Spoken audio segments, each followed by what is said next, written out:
it's all oxidized. It just gets obliterated right away. So let me ask you then, you know about them? We've talked about the company several times, Phyto Labs. Yeah, Now sorry, they sell that in an extract form. yeah, What it's do you? probably stabilized with something, or they have it in a Oh, okay. I'm non-oxygen just environment. asking. I didn't know. Maybe it's with Yeah. argon, or maybe it's with Okay. I don't actually know, but I'm sure they have some kind of way of getting it in a low oxygen environment. It might be nitrogen flushed for the packaging. I'm not sure, No, but yeah. this is interesting. I know you'll find it interesting. Alfalfa is the only plant that produces that compound. And in the same way, excuse me, not in the same way, alginic acid, the only plant, well, that's not a plant, it's an algae, is brown kelp out of the north. Excuse me. Any brown, there's three classifications of kelp: brown, green, and red. Red you would probably know as Irish moss.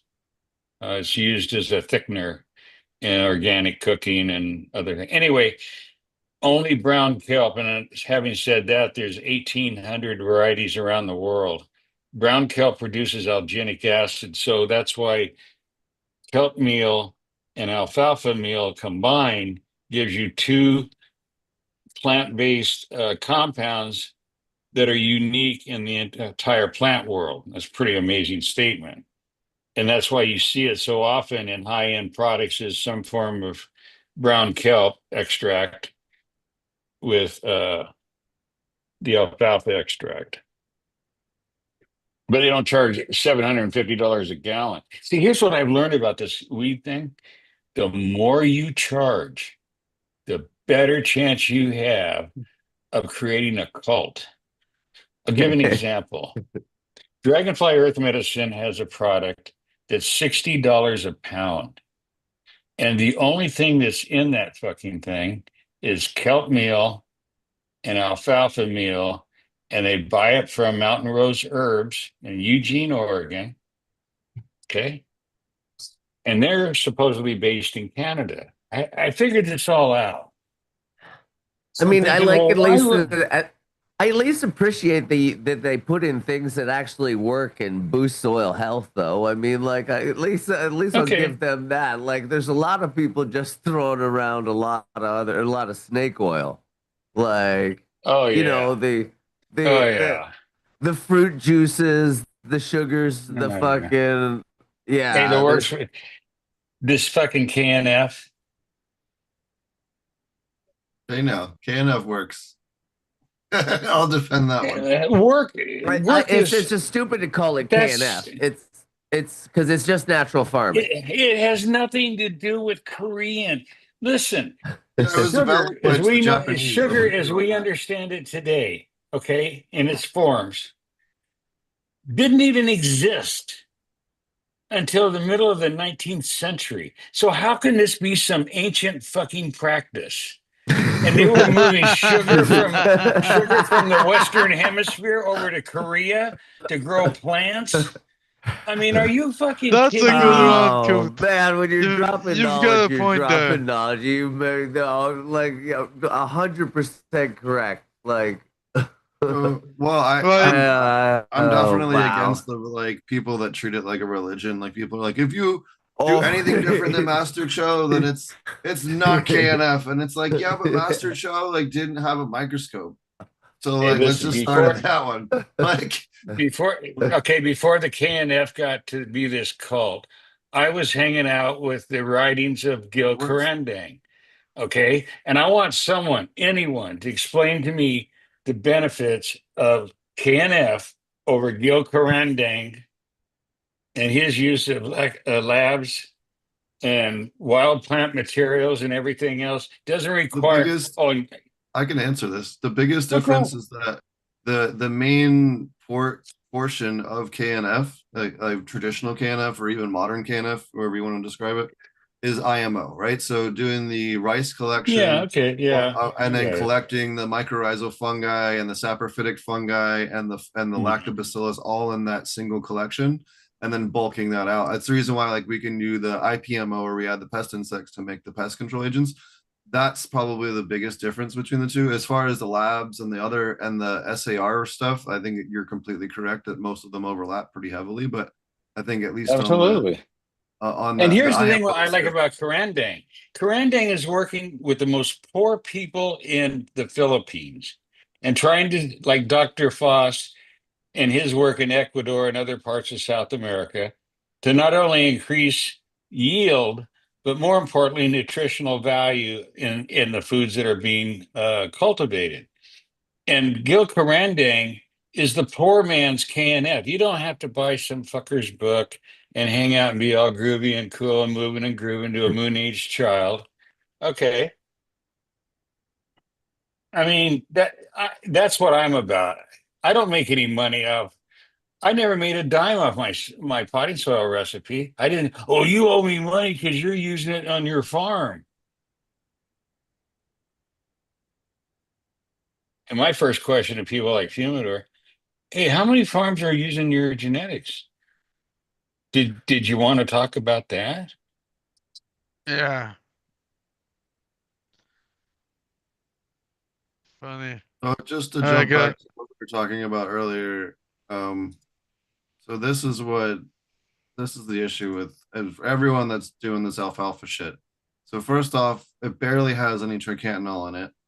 So you're starting Sure. off with a low amount, and then Right. the amount of heat exposure in time and microbes breaks it Like down. most compounds. Yeah. Tricantinol also is not very water soluble. It needs to be soluble in alcohol or in a suffocant or an emulsifier. Right. Right. It's also time sensitive. So even if extracted tricantinol is not partially stable in an oxygen rich microbial active liquid for more than 12 to 24 hours. So, Yeah. if you're doing anything more than 24 hours, you are at 0.00% tricantinol. Right. So, God but you are damn getting it. lots of good amino acids, cytokines, growth regulators, and micronutrients. So it's not like it's a bad thing. You're just not getting any tricantinol out of it. You I lied to me.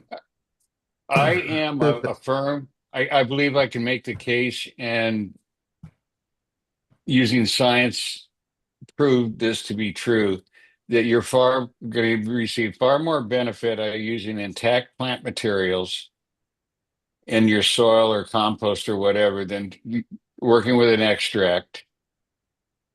Now you're getting into shelf life, you're getting into stabilization issues. Alfalfa intact, kelp meal intact. Because you're working, there's so much more in alfalfa than this one compound.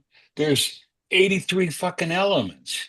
But stoners don't want to talk about elements because But it's like, look, nitrogen and phosphorus and it's potassium, Calmag. NPK, huh?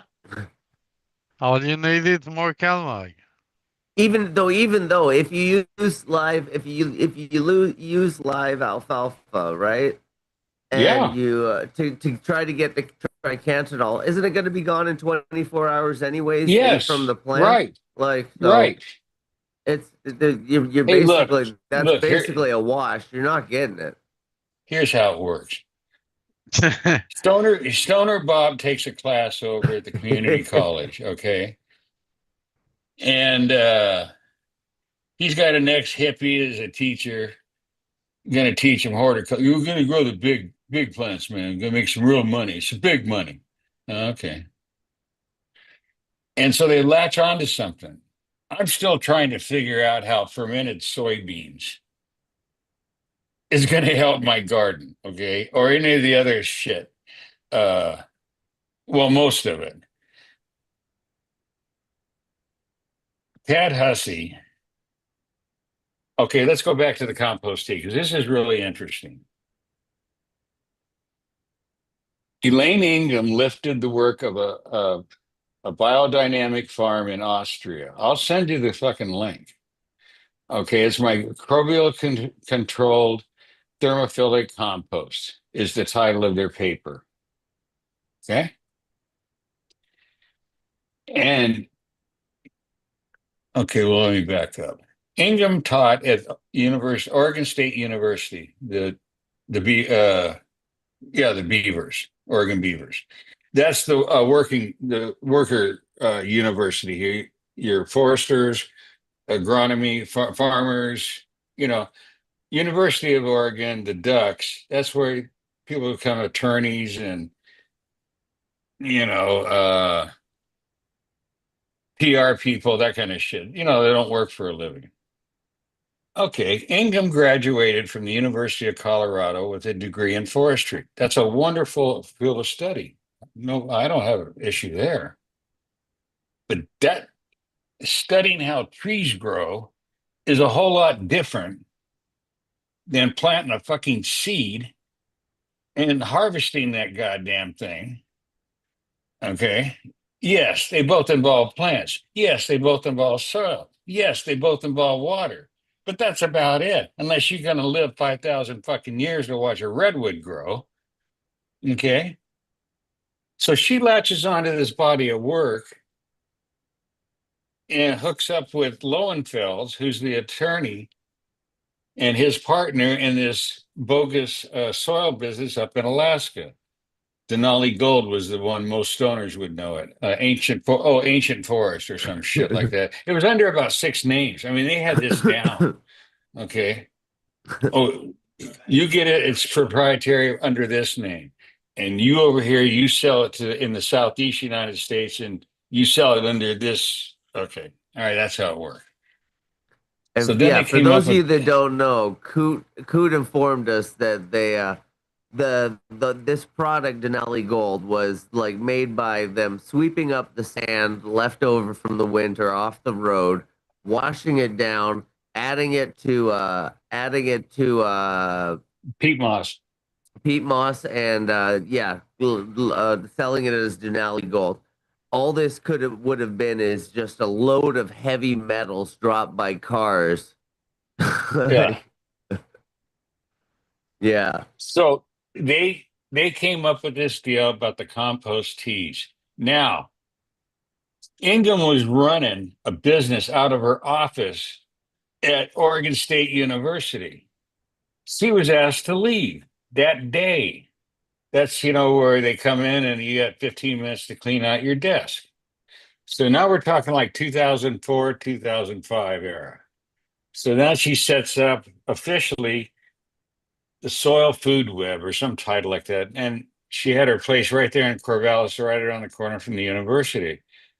I went in there one time. I swear to God, I've taken my trash to better dumps in this place. All right. And she had a bunch of students that were running around. She wasn't paying for them because they were, what do you call them when you're a student, you work for free? Intern. Interns. Yeah. Yeah, I mean, that's the biggest scam going. That's the biggest fucking scam going. Free labor, man. Free labor. Well, man, that's what I say about the fucking self checkouts at Walmart and all them places. I will not go through them. I am not a slave. I am not working for free. You're gonna Yeah. have to pay somebody to serve me. Hell no. In the US, we've beaten them because everyone like steals a free item for like the labor of doing it. They've realized that like even like dollar stores, it is less cost effective for them loss wise to just hire a fucking employee. That's how you beat the machines. I'm just saying. Hell yeah. So Tad's father, Leon Hussey, who's my age, he was a true organic farmer. But this was an opportunity, a big fucking opportunity. And so this organization was set up, the Compost Tree Brewers Association. What in the fuck is that? Well, guess who was the president? Leon Hussey, who had the biggest compost tea company selling these. Okay, here's what you got. You gotta You had to milk the supply your cow, own Jim. 5-gallon What? bucket. You gotta milk the cow. All right. You had to go get your own paint bucket, 5-gallon or 20 liters. Okay. Like you sell at Home Depot. Now they sold you in a box. It came in a box like this. And in there was an air pump like you would use to blow up an air mattress and some tubing and a diffuser. And that was your tea brewer. $160. You can see a picture of it in the book, Teaming with Idiots or Teaming with Microbes. Okay, that's Tad Hussey and his dad's $160. They were bringing them in full containers, 48 foot containers. I forget how many, 1,600 like that on a container. And I know for a fact they were under $12 delivered. Delivered all the way from China. And you're popping them mail order to stoners off of weed sites for $1.60. So when they decided to set up the Kiss Organics deal, Tad calls me and says, "My dad and I'd like to, talk to you, and want to know if you want to have lunch." Now they're up in Seattle, which is about a couple hundred miles away. I said, "Yeah, whatever." So we go out to lunch, and they're telling me their plans are going to set this deal up, but they're going to sell ingredients like I talk about, like sphagnum peat moss and blah blah blah. Coot doesn't get paid for this, by the way. They're stealing his likeness. Yeah, never mind. I don't want to get into it. Hey, the last conversation I had with Tad, he got pissed off at something I can't imagine what. But anyway, he got pissed off at something I said. Hold on. Someone pissed at you, Coot? I can't imagine how that would happen. You ruffled feathers? What? No way. He says, okay. He says to me, "Are you calling me a fraud?" I said, "No." He goes, "Are you calling me a fraud?" He's pissed off. And I said, "No. I said that you're just another grocery store." Now, the fact that they're one and the same, I had nothing to do with that. Okay. Because I was always bad mouthing about, okay, there came a time I was asked to test the soil, his soil, Kiss Organics, water only. Some stupid fucking title. Okay. And I knew everything, every ingredient. I gave him the list. Okay, here's where you get this. Here's where you get that. Okay. All right. And then the other soil you wanted me to, another soil that somebody wanted me to test was that shit from Malibu, Baby Boo. That was the recipe. It was from the clown that created something called the PFA, the Probiotic Farming Association. Ooh, you're going to put some labs in soil? Wow, That's you guys are just what's groovier his and name? shit. What's that guy's Yeah, the drunk. Alan Yeah, I met him Atkinson. at a, yeah.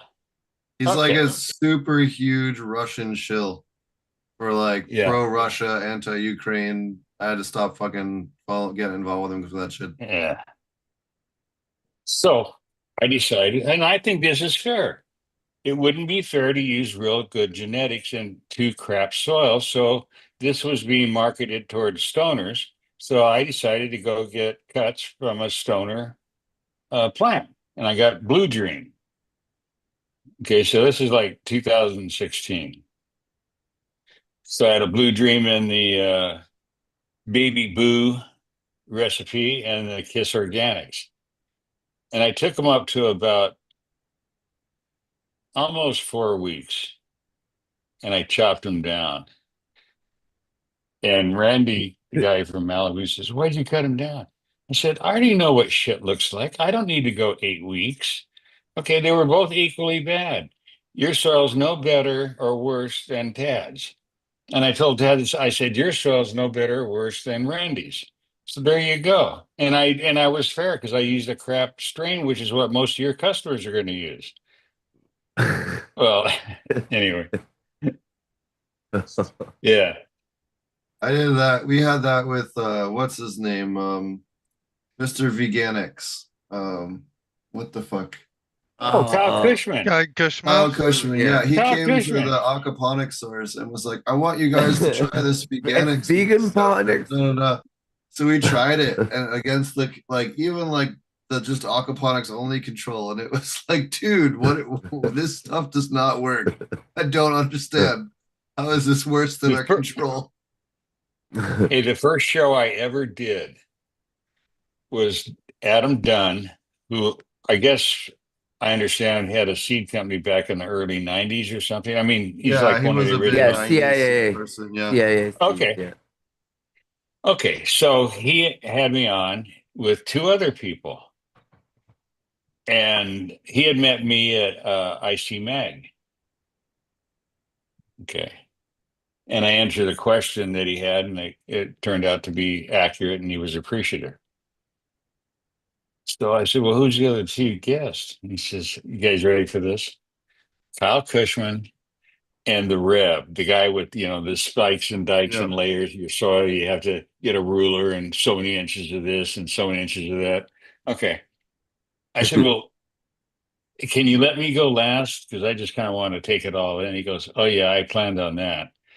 So the first one up is Kyle. Now Kyle had his story was that Danny Danko was the publisher of High Times, and Kyle Cushman was the editor. At some point, he decided to go on his own, and he got this strain, strawberry something, and all of a sudden that strain Strawberry started cough. went. Yeah, oh, okay. All of a sudden, He Strawberry cough stole that off he of some that poor he fucking it grower. started. yeah, Get that It he no started got credit winning. for submitted to this. High Times for free and then grew it in a field of strawberries and it absorbed the Yeah, yeah, strawberry yeah, dirt yeah, as yeah. the fucking bullshit goes. Right. So The yeah, mushroom that's fairy came by and sprinkled the so strawberry bean on Adam it. Dunn, Kind of dope. he zeroes in on Kyle Cushman, and they talk about mostly that. Okay. And Kyle Cushman had to admit, whatever, it wasn't pleasant for Kyle. But I'm sitting there laughing my ass off. And then at some point, somebody was it? Yeah, it was Adam. He said, well, he started talking about the Veganics product. And Adam says, well, is it organic? And Kyle Cushman says, well, almost. And then I popped in. I said, what in God's name does that mean? You can still find the interview on his on his YouTube channel. It was like How do Funny you enough, have 2014. I watched how do it the you other day. Oh, how did do you you? have a non-organic veganic product? How is that even Yeah, possible? yeah. Like Well, chemically. okay. So then, It's so only then, a little bit animal product. then the Rev gets on, and he's going through this whole thing about spikes and layers, and this wasn't a video; it was just a podcast. Okay, we can see each other, but it wasn't, it wasn't it wasn't published as a video. So I didn't say, me, I just sat there quiet. I'm taking this all in. I can't believe it. So then it's my turn. And Adam says, hey, I want to thank you, that night, because there's something about his baby was sick and he was in a really remote area of Colorado. And I says, well, do you have this? Because he had some herbs. And I told him about a tea he could make, an Ayurvedic tea that would relieve the congestion in his baby's, lungs, whatever. So anyway, he thanked me for that. And I said, well, I've been listening, and I got to say, I take a different approach. And then I just ran down my spiel. I said, start with good materials. Don't listen to stoners, and leave the plants alone. They'll do fine. And he goes, yeah, I learned that from you over at IC Mag. So we started just talking like old friends. That was funnier than shit. These two guys, they sounded like they just come off a week drunk, because it was early in the morning, and I get up at 4. So at 9 o'clock, I'm just, kind of getting wound up, ready to take care of business. And he had me back like 3 times. That was the first ones I ever did. And then I did, one I did was 3 hours long and he cut it into 3 parts. Tad Hussey, before he and I decided to part ways.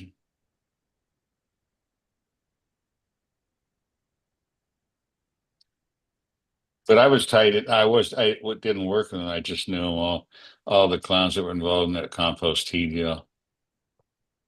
And I started looking up, academic studies using compost teas. Baylor University spent 8 years, 8 fucking years, trying to prove that it could have an effect on pathogenic fungi. 8 years, couldn't find a single reason to apply them. So, Well, the this thing I is never got. Oh, go ahead. this is so not, if you're we were on the topic of nutrient stuff and KNF and stuff. So this is Nigel Palmer. He's like a really cool Korean natural farming dude, Uh-huh. really nice guy. And he actually tests and posts the parts per million values of all of his stuff that he tries to make. Mm-hmm. So you can actually see what the actual Sure. values are. And it's my You're biggest never issue gonna with the like traditional KNF people. They're like, it's not about the nutrients. Motherfucker, look at the nutrients. Like some of these preparations have insane amounts of like potassium and silica. Like potassium is Oh, very cool. 1200 ppms, 1100 ppms from dill leaf and flowers. Like Well, some of this stuff is crazy high. And then where's his vinegar? His vinegar ones, fermented plants, fermented fish, vinegar extract. So look at the that's the molybdenum part on I some of don't these understand. point one Wait a minute. molybdenum on facial hair dissolved in vinegar. Here's the part I don't quite understand. I understand the labs because I've worked with them Yeah. primarily through water. I know they're not related. They shouldn't even be named as water kefir as well as milk kefir whey. Okay, I get the lab thing. What I don't get is the acetic acid with the vinegar. That's what throws me off. Oh, it's Because there's a hyperavailable difference calcium. between fermenting and pickling.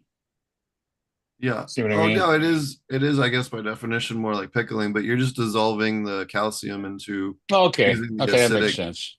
So Okay. the calcium is in a super bioavailable form. So when you apply it, it's like instantly available. I like to use a little bit of when I make that, I'll put the bones in, but I'll also throw a few pieces of dolomite in the bottom to add some magnesium to it. Just Mhm. because it's gonna dissolve really just as readily as the bone will.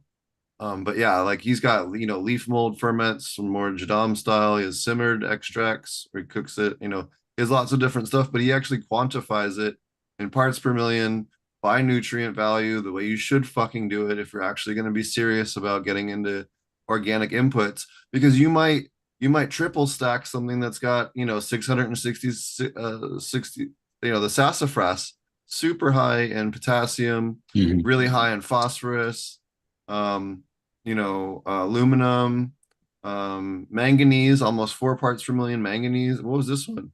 The sassafras FPJ extract came up almost 7.5 parts per million manganese.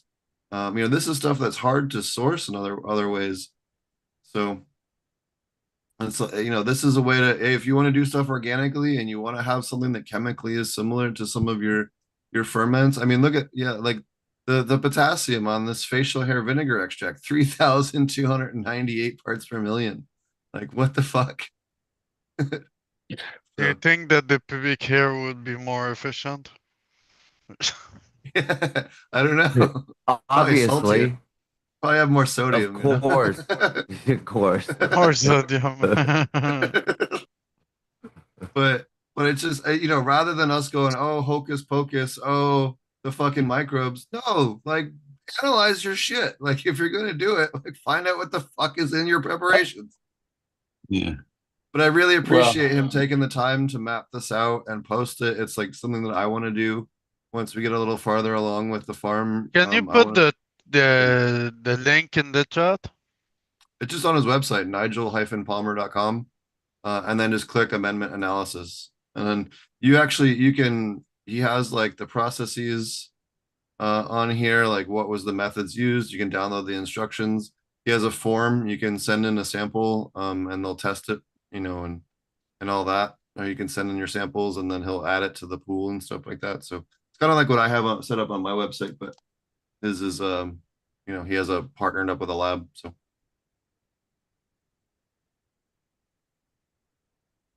yeah, if you're actually wanting to like get away from the kookiness of that kind of natural preparations, like he's the guy actually like publicly putting the data out and doing the work.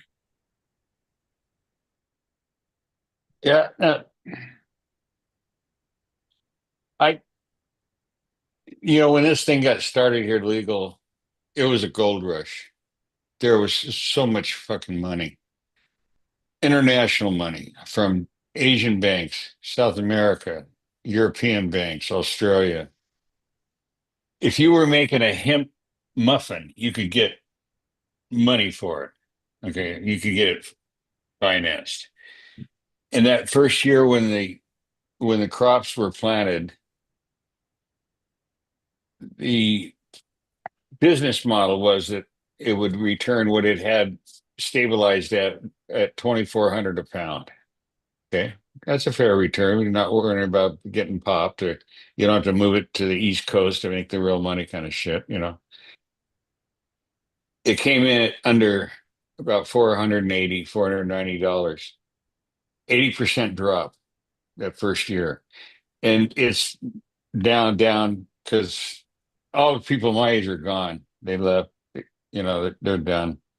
It's you wouldn't believe the amount of farms that are owned by Chinese, Mexican, Honduran, Russian organizations. I mean, this isn't Woodstock. This is fucking meatball weed business, pre-rolls, cartridges. Flowers is like 8% of all the sales. So just figure it out. It's a shit crop. It's like growing soybeans or rapeseed, excuse me, canola, uh, canola seeds up in Canada. I mean, it's just there's no I don't know what the word is, spirituality to it or grooviness or nothing. It's just a fucking meatball. It's a cash crop. If It's your a land cash can crop. That's handle it. if your land can Yeah, handle canola, they seed it with canola because that's what fucking pays the most. that's right. And they're getting huge problems with like this fucking fungus in the soil that from like just Yeah, fucking not rotating crops just yeah. to farm canola all the Monocropping. time. Yeah. They're getting club root that's like that locks up Hmm. the soil, and the canola can only produce like 1/5 of what it normally does, and it like has Right. a root that, and once the fungus is in the soil, they can't get it out. So Well, this is a problem in our country and the Midwest from decades of growing soybean corn, soybean corn. You've got fungicide, pesticide, herbicide residues, where it's not even agrible. So that's where a fungi is being tested as a way. Okay, fungi's bacteria eat things. They digest it, and their exude is what makes worm castings. Okay, yeah, we eat food, and it comes out in the form of feces. Fungi don't eat things; they deconstruct molecules, and that's how you use it for soil remediation. Is by yep, deconstructing that thing, that molecule, whatever it is you're trying to do, and return it back to being carbon, hydrogen. That's what drives the entire fucking universe. All terpenes, even including THC, all terpenes and terpenoids. One yep, group only has two molecules, oxygen and, excuse me, carbon and hydrogen. The other one has carbon, hydrogen, and oxygen. That's the difference between a yep, terpenoid and a terpene. That's it. Now, how they're structured. And a plant can take like an existing one, say pinene, and it needs now a fungicide. Within 15 minutes, it can reconstruct that molecule and turn it from pinene to camphor or one of the other fungicides. It's just an amazing. It's a dynamic process. The plant is in production like our system, our circulatory system pumps blood 24/7, right? From the time you're born to the time you die. Same thing with plants, constantly redoing. So when people, well, yeah, we're going to control the liminal level. You are. That's going to be pretty fucking magical. You know how many terpenes and yeah. I terpenoids mean, there are? I mean, Jesus Christ, you can't. But I heard it at CanaCon. No, there's a guy there. He gave a presentation. Well, Jesus Christ. I don't know about that one, but I'm sure if you found a way to antagonize it, like I'm sure you could find ways to antagonize it, but like none of them probably being that good. Like I've heard of people like putting holes in leaves and stuff, but you're just adding a vector where something could go wrong. Yeah, like infections. I mean, I know science isn't popular in the weed deal, but sometimes it helps. And reading really helps. And understanding what do plants do? What is their function? They have one function besides reproducing. All organisms, we come here, we're born, we reproduce and die. That's it. Everything else is filler. Plants have one thing to do, and that's convert sunlight into sugar. It's called photosynthesis. Oh yeah, I love this one. I stripped all the leaves off my plants. And why did you do that? Oh, because some more light could get to the buds. Oh, cool. So I guess a runner would be better off if he cut off his toes because he'd have less, you get the Weight idea. I mean, carry. it's There's just so less weight to much fun. carry. We're It's so perfect. fucking stupid. It's so fucking stupid, you know.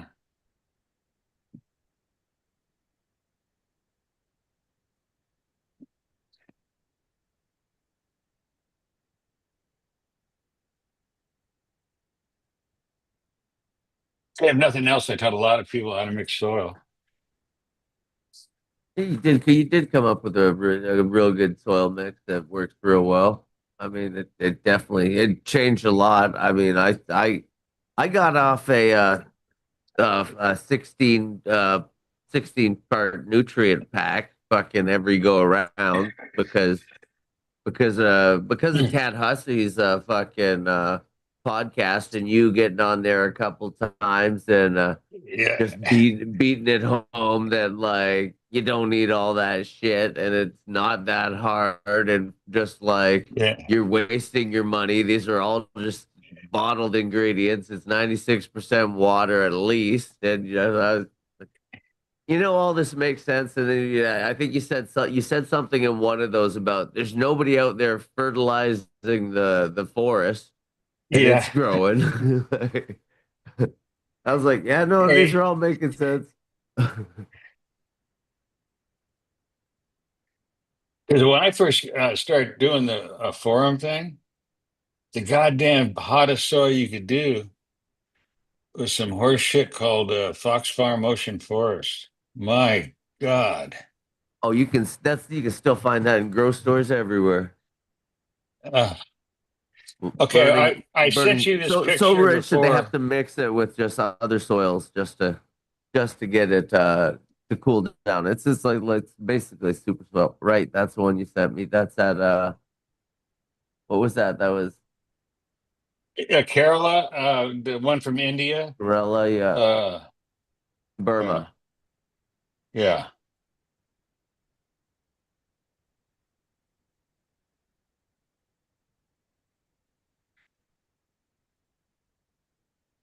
Look at that. Look at that serration, man. That's from the Indian, the Kerala. Land races. No northern lights. Jeez. But so obviously you're gonna cross it to northern light. Yeah, right. Yeah, I You want want the that in there. cookies. Yeah. You Or want to haze. cross it No, to no. cookies. Yeah. Yeah. I was wondering. Yeah, we could I do was a going to ask. breeder's pack. We could cross to cookies, gelato, Yeah. Yeah. Well, speaking of Skittles. gelato, I had an idea. Okay, so that that's there's wedding cake, I understand, and ice cream cake or some shit. I don't know. You Um, betcha. Yep. okay, how about this? Spumoni, the Italian ice cream, okay? Or how about sorbet? How about this is the Indian sorbet or something. I don't know. Hell yeah. Those This leaves could when this plant's full up in adulthood thingy, Those center leaves will be as much as 11 inches in length. Wow, Yeah. that's awesome. I love those giant leaf plants.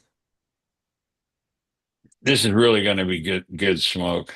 Oh, I bet. Yeah. I bet.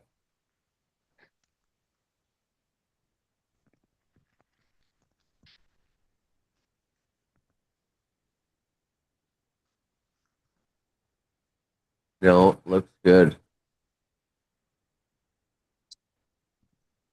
Oh, that's Kurla times the one.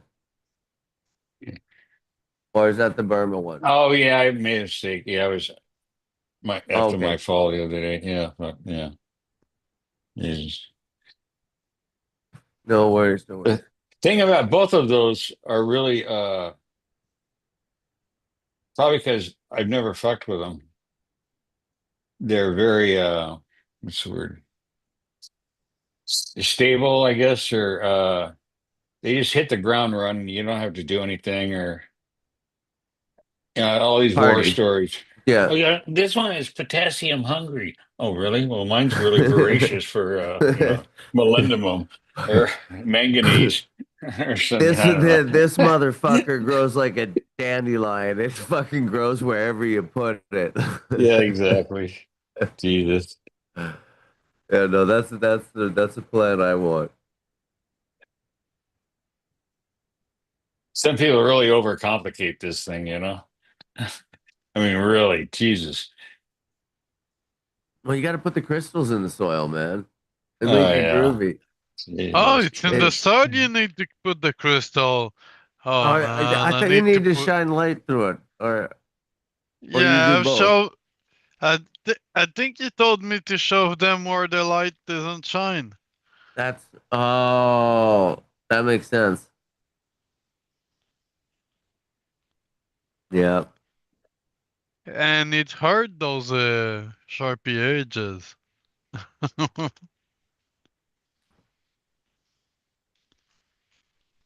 I did told I you don't about the time. I don't know which was the more shocking thing that you told me though tonight.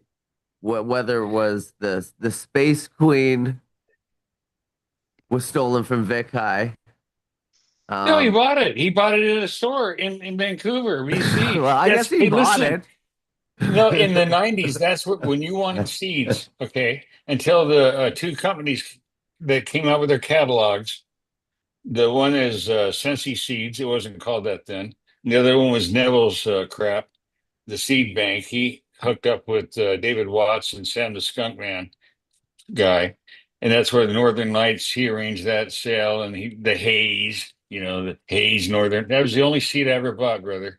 The only time in my life I ever bought seeds was that, man. That cured me. All right, in today's money, I paid. Okay, we bought 10 packs, and they were $200. And $200 then and today would be for 2,000,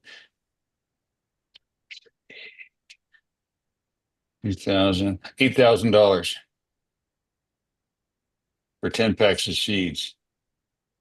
Fuck you. I never bought another pack of seeds ever. Because in the catalog, you would lose body, make sure, you're near a toilet because you're going to lose body function control and all this horse shit. Neville was so full of shit. I mean, my God. That Northern Lights deal, there was four of them. There was 5, 7, 9, and 11. And two of them were seed groups, and the two of them were clone only. And I don't remember which one's which, but anyway, nor do I care because I've tasted that shit for the last 40 fucking years because it's in everything. I mean, Jesus Christ. Look up any like those websites like Leafy or something. Find me a strain that doesn't have Northern Lights in it somewhere in its history. I'm even listed in there. I made it big time. I'm even on not on Instagram. I'm smoking a cross of AI. Northern Light tonight. I'm not knocking. I'm just saying it's in everything. Yeah, it's in everything for sure. Everything. I got a nice entry at Leafy about the one and Clackmas Coot and all that shit. But also AI. Look me up on chat. Explain the Could Clackamas Coot soil mix. Pretty funny. could you for the people that haven't heard, could you tell the one story? I think the one story is one of the most classic stories in cannabis. I think it's hilarious. Okay. Well, there came a time that um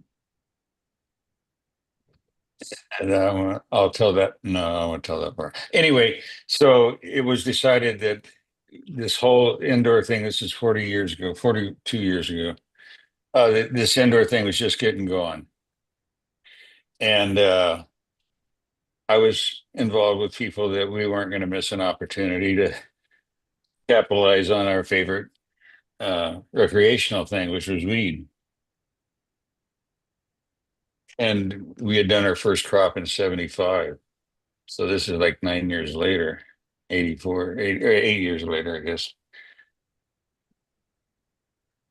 So we had two seed groups, tie sticks, which was considered, and I still would say, at least the ones we had, I don't know about the situation today, but the strongest weed that I'd ever experienced, any of us had.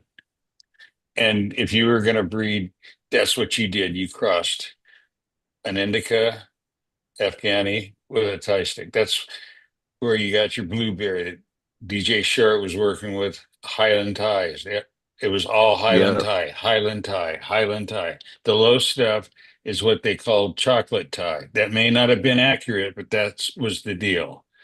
Okay, and the explanation I got was that the chocolate tie came from a different geographical area, which explained the dramatic difference in the color, the Right. effect, the taste, and everything. That's what we were told. But, hey, this is 40, 50 years ago now, almost. Anyway, as usual in these situations, we did this, but I did the work. So I had narrowed it down to the number of people that were going to be a recipient of a plant. And the 10 of us, and I took it. I had 10 plants from the most sativa leaning to the most hash plant leaning. And since I had done all the work, I said, I'm going to take this one. And I grabbed it and I moved it across the room and put it against the wall. And one of my smart ass friends said, "Oh, so like that's the one, huh?" And I go, "Yeah, it's like the one." And it became a joke. That's all it was. I made the mistake of telling that to somebody at IC Mag and gave them some cuts. And all of a sudden they thought, I don't know, they just turned it into this zoo. And I gave it away for years. I mean, I would tell people, even online, if you want it, you have to come to Oregon. I'm not mailing it. It's legal here for me to give you a cut. I don't give a shit about it. It's just a fucking plant. And I've had people start seed companies based on it and then watch them just tailspin into the dirt. And all the time I'm laughing my ass off because it's just a plant. It's a I pretty mean, amazing plant. It's 46 years old. It's there's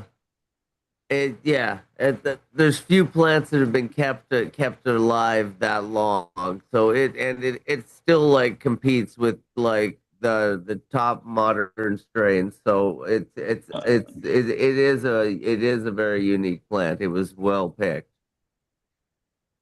yeah, but it was luck. Huh? It was luck. Well, I like Hey, well, I'm better working lucky this than good line. sometimes, right? Like Yeah, right. I crack up with some of the phrases people use. Oh, yes, I'm working these lines. No, you're not. I mean, who are you fucking bullshit? You're taking some seeds, you're rolling the I'm dice, looking and through you're some doing one of plants. these, huh? Yeah, yeah. I mean, Maybe come I'll get a on. good one. Yeah, right. I mean, never mind. We grow a lot of plants here, nothing to do with cannabis. I mean, just vegetables. And when I get a pack of seeds, sometimes it's a hit. Sometimes some of the seeds, not so much. I mean, that's the nature of it. I mean, this idea that you can manufacture seeds that with some great precision, you're fucking delusional. You might be able to impress some high school kid. Oh, I don't plant them. I just buy them. What you do? What? Okay.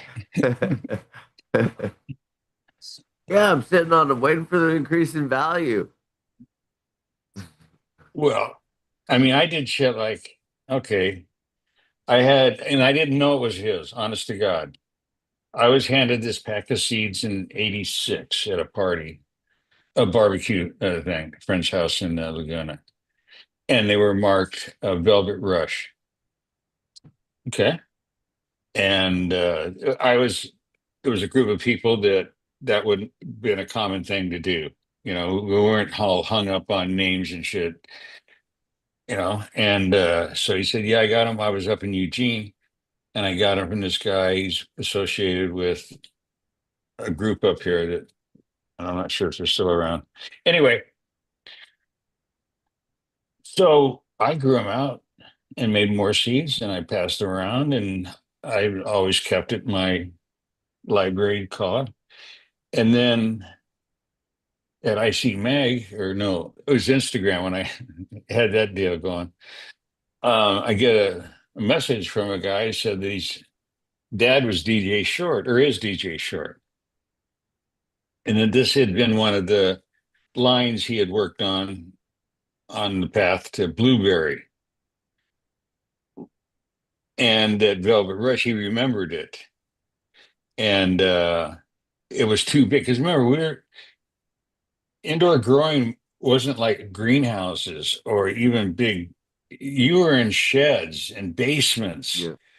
and a big fucking tie wasn't exactly, your first choice, kind of thing.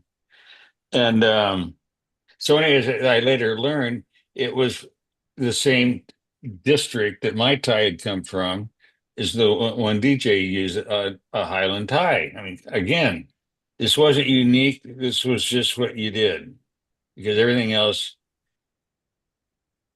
the indicas that we got out of Afghanistan, this is like when the king was still there. So it's even before the Russians arrived,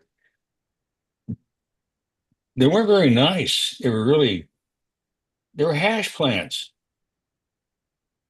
I mean, They yeah, they're weren't for smoking, stony. they're for making hash. Yeah. Exactly. Hash was probably pretty decent though. Yeah, yeah. Well, not, they didn't do it like today, but yeah, uh, yeah. But anyway, so I made the mistake of giving it to a guy, the TO, the one. And yeah, look it up on one of these weed things. It has all the strains listed. It's pretty funny shit, man. It almost sounds like I know what I'm doing. I know soil. I don't keep up with. Is that Mike's gelato? Is that Dave's gelato? I don't fucking know. You know, is it ice cream cake or wedding cake or you know?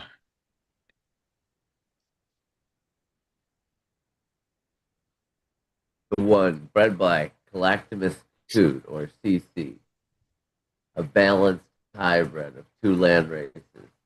It's something refers to the by its genetic combination, Thai, pure Afghan, uh, with its sativa heritage stemming from its Thai background and its Afghan influencing, bringing through thick resinous frosting trichomes.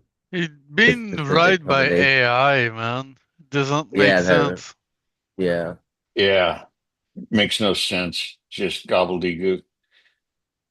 it's a good ass strain. Yeah, I should have made money on it. Only available through a select circle of breeder and grower in Oregon. That's true. Yeah. But you can suggest an edit. I don't know. I So seen the one. I You seen the one you should cuts for sale up here at messenger. some. You What's should that? edit that. They That. say you can. They suggest an Oh yeah, edit. you should. You can. We can edit it. It just opens them in my email. I'm not emailing from my work. here, I'll Ah, show you a picture of this is a TO outdoors uh, at a very high This. altitude. Yeah, hold on a minute. it looked like a new day. So I this don't is like know. August. Okay, this will be August, like third week generally. Oh yeah, here you go.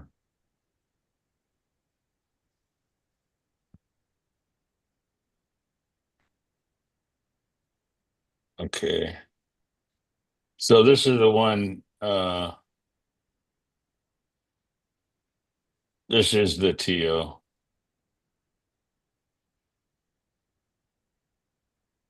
Okay, hold on.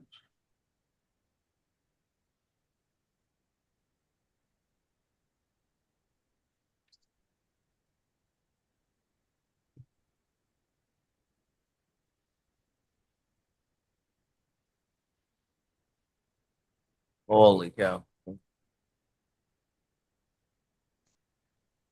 No, Tio.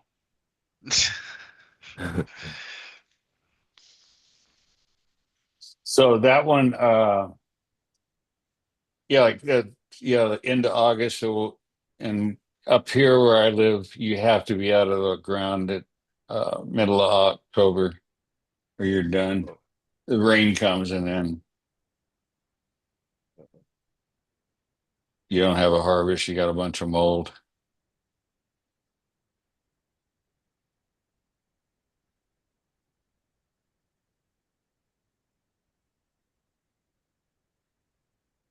Were you showing the picture with, or I was trying to get to it, but I just closed it out. okay?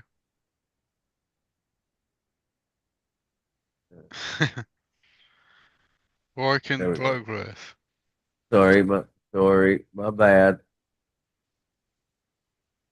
Oh, there we go. There we go. Sorry for the delays. Da, da, da, da, da. That's the But you can see the Tio length outdoor. of the leaves, the fingers. Yeah. Oh, sorry, my mouse is being all funky.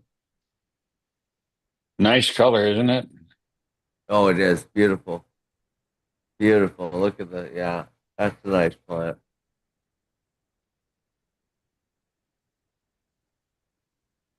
See, Wes, here in the States, every state sets its own laws and, Yeah, terms of engagement. And where I live, it's you're restricted. Plant count is the name of the game. So if you want any quantity, you got to take them up. Doing why risk a problem, by doing 20. If you're allowed four, then I do four, whatever the law. 2 4 monsters. Yeah, like I mean, yeah. Usually I grow them, and this is in the ground, but usually I grow them in 800 or 1,000 gallon. Let's see, 800 would be what 3,200 liter, up to 4,000 liter. Yeah, it's a beautiful plant. And then the soil still, I mean, I hate using this stupid. It's not reused, but the soil used cover crops. Seeds are put in it over the winter, and but the soil gets better year after year. Get a lot of buds out these plants. Oh, I bet. And this is well, like if you go when you go back out here, the corn it's only looks like it's about oh shit, way too far. Cornwood, it looks like it's only 3, 4 feet tall here. So Yeah. that thing is that thing is I don't know, 7, 8 feet, maybe eight, maybe might even be verging on 9 feet tall. And Yeah, so I it would is. say Yeah. it looks like it's just started flowering too. So I think it's Yeah. gonna fill out a lot more than that. So Yeah, they stack pretty and it's dense. pretty, That's why getting out of the ground by October 15th is mandatory. I mean, you get hit with rain and you got big problems.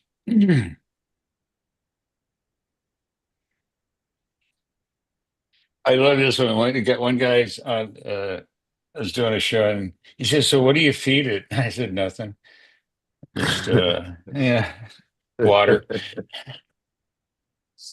I love that. What do you feed your plant? Nothing. I don't.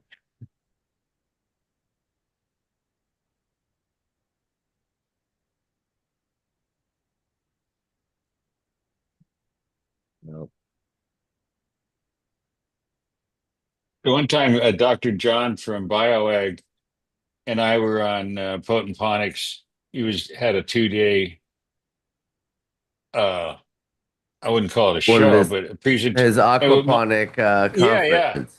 And we Yeah, were the last two guys on, so they had all these, the aquaponics people, which I knew a little bit about on another thing. They do it on top of roofs here at downtown Portland, skyscraper restaurants, that kind of stuff. But then here's, two old guys from the 60s, and we were talking about early days. You know what's interesting is that Dr. John, there's a fellow um, who started studying kelp mill in agriculture in 1936. And he spent the next 54 years, ended up at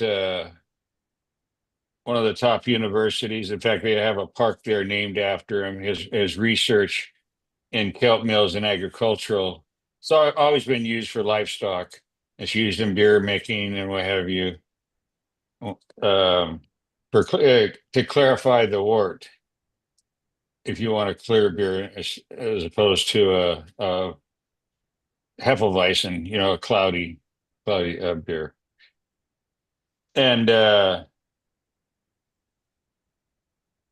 was I talking about? Oh, so yeah. Anyway, Dr. John in 1972 was working with this. He was quite a bit older, obviously. Um, they were extracting humic and fulvic acid from fresh seaweed. right. And I asked her one time, I said, "Did anybody even know what fulvic and humic acid was?" He said, "Not really." So there's like this really esoteric area of study, even today, in most, it's very seldom discussed in an accurate way. It's, well, how big will it make the buds? It's usually the Yeah, question I get. pretty So, big. It works. yeah, yeah, yeah, pretty big. Yeah, It will do more than that CalMag. yeah, Good calamari, my line of favorite. Calmag. Good line of Calmag. What we've learned though is you can buy these kits even at Home Depot website. It's a cardboard box. You rip off a piece, and it grows a mushroom. Inside it are the Yeah. okay, and they're edibles. Usually like the standard. You're not going to get something too exotic, but once you harvest the mushroom itself, you'll get two, three, four more harvests. They get smaller each one. They call it Look, flush. Yeah, thank you, flush. And but now when it gets done, okay, it may not be producing anymore. That's what the mushroom is basically a carrying agent for the spores for the next generation. So it's a seed factory, if you will, in a sense. but you can take that strata and put it on top of your soil, and that will inoculate your soil with fungi. And the more fungi we can get into our soils, it does the job of deconstructing. Remember, I said they don't eat things, so they deconstruct these molecules that make Any it more organic available to matter. the plants, Yeah. because plants don't use molecules. Plants can only use ions. That's why it's called ionic exchange in the root zone. Unless you're working with chemicals, and then it's a whole different. I'm talking about the way it was before the 1890s, like it is in a forest. I don't think anybody's out there doing pH tests and seeing if they need more silica. Well, you work in the forest, so you know. I mean, yeah, I work in the forest. That's for right. sure. So you're probably not out there applying. I think it needs more phosphorus. Yeah, I got to We ask you a question because I'm really fascinated by Canadian politics, only because Carney seemed to have really gotten somebody's goat the other day.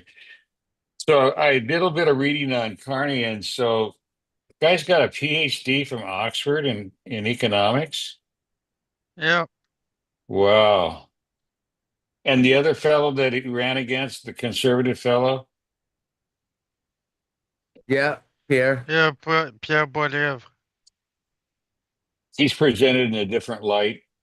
I think that's an accurate way to put it. He is Okay. depending. I must be watching pretty pro. Are they called liberals there? Is that how your parties are set up? Yeah, Or yeah, yeah. okay, Pretty pro liberal. or conservative?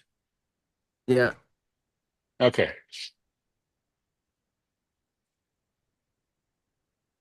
yeah. it's Carney. kind of I'm sure Carney's enriching himself, but more than any prime minister before. He's a money guy, and he still holds like quite a bit of equity in his firm Brookfield, which and they're just basically like a BlackRock, right? Like sure, sure. he's he I like he's a businessman. He's out for himself first and foremost, I would Hey, say. He's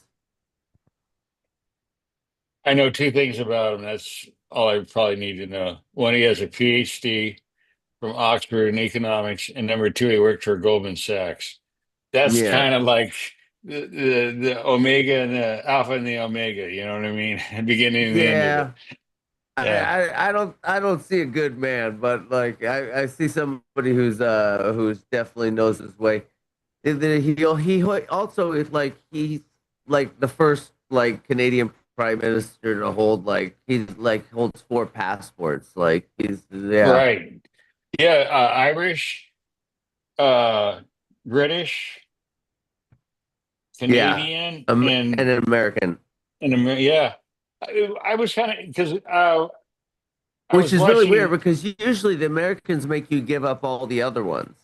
Right. Yeah. Yeah. Like So when as soon as I heard that, I knew he was connected.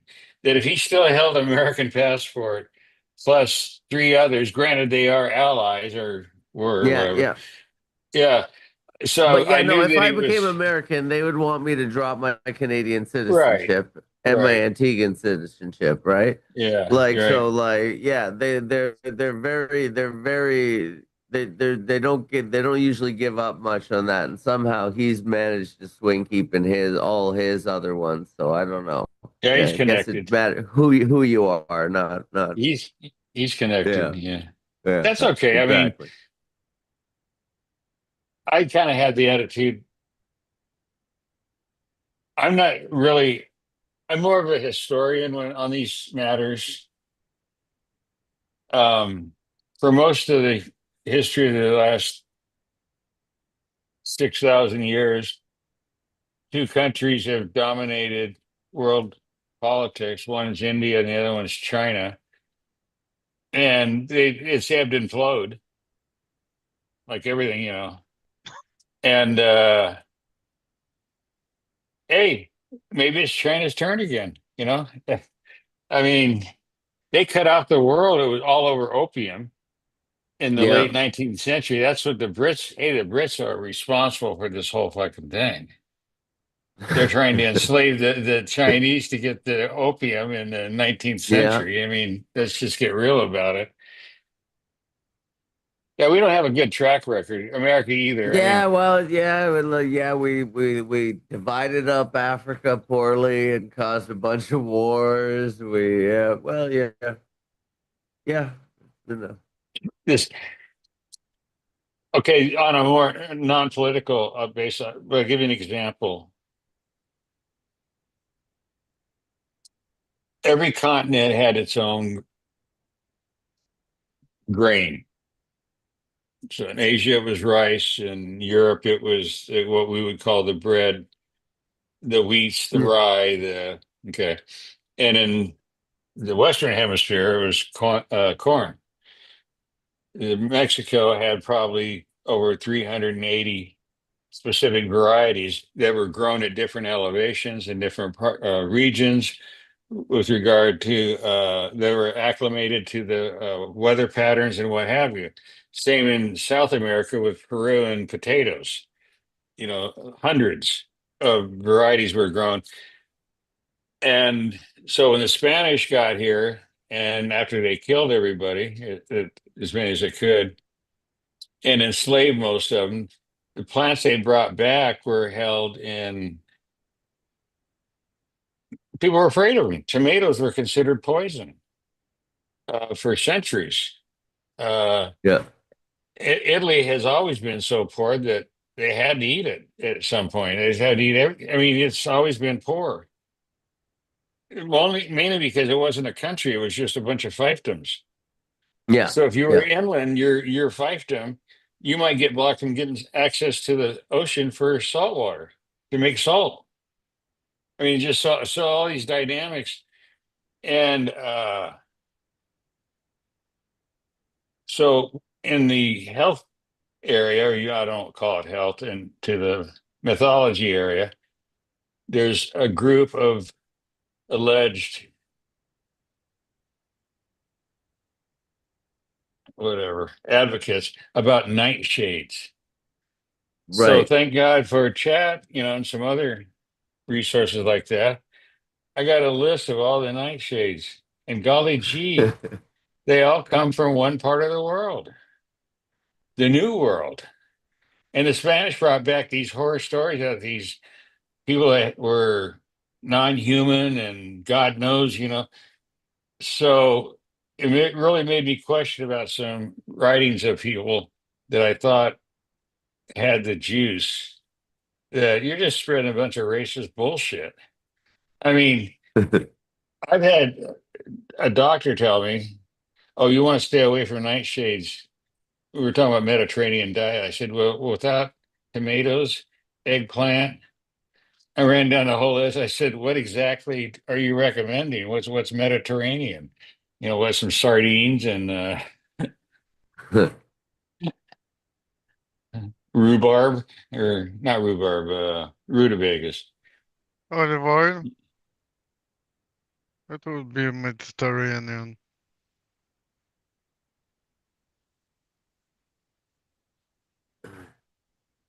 You have to wonder just what's an influencer? Because I got to tell you, somebody that you and I have met,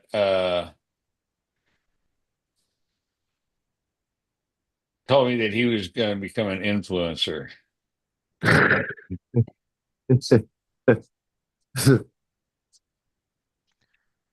I I would don't just know. wish him good luck. Very Do good. you get Yeah. a Very like? best. Good. Do I, you get a degree from what's the matter you or an I think influencer? I think that Hawk Tuah girl's got a college now.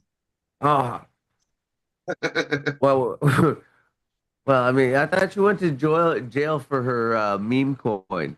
No, she wasn't the one that rug pulled. She just was involved.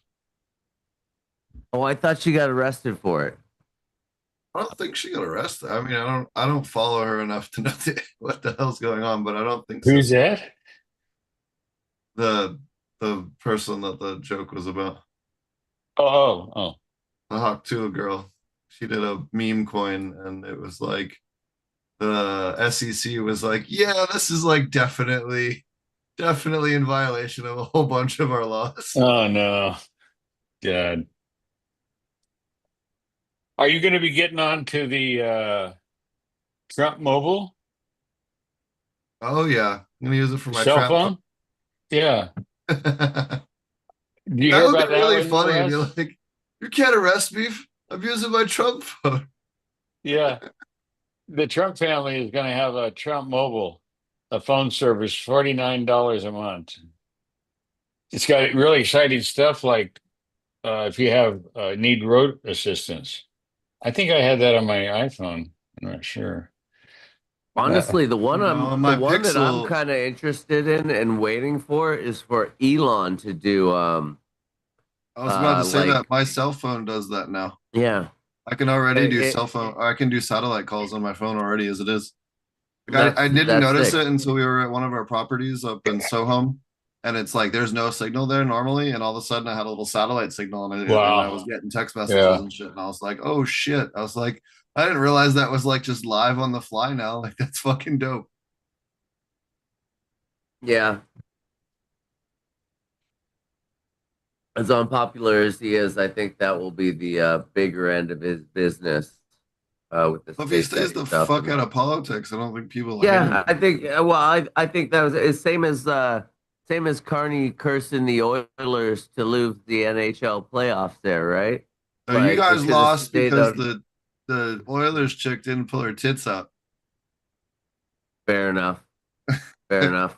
For those of you that don't know, that the last time a chick did that, they won the cup or whatever, and the chick wasn't there.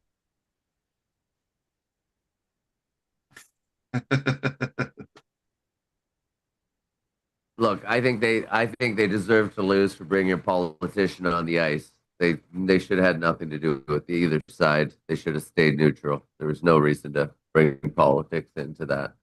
Well, it's also like dangerous to put the world's richest man anywhere near politics. You just don't do that. That never ends well. The only one that ever pulled it This off has was nothing. Mansa This has Musa. not. This has nothing to do with politics at all. The Cybertruck is an ugly piece of shit. Period. Okay, objectively. Right and left can agree that that's a pile. That's a turd. That's a pile of shit. Like there's just like yeah, It the does look worst like truck something is that the like a 12, like an Cybertruck. 8-year-old boy or 12-year-old boy was like, this would be cool. Or like Yeah. something that like got zapped out of Cyberpunk 24 or whatever the fuck it is, 2044. The other day, we're going to the park to walk. We saw a Lamborghini. Lamborghini? Yeah, Lamborghini. And I thought, so that's $100,000 car. Okay. That truck, the looks like a Oh, I refrigerator with know. really ugly tires. I mean,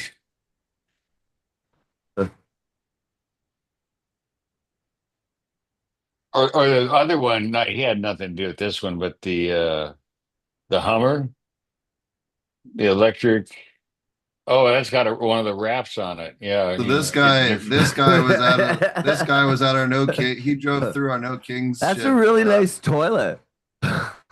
This guy drove through our No Kings protest over in Eureka, and he got shit thrown at his car. Yeah, isn't it to get a wrap like that? I think that alone is $2,000 to have it You know put what? a color on it. You want to talk about expensive? So you know the chameleon paint that changes color based on the angle that you look at it? That Oh shit's like God. $4,000 a gallon, and you need like 10 or 12 layers Oh, to that's appropriate. No, that's appropriate. There you go. That's cool.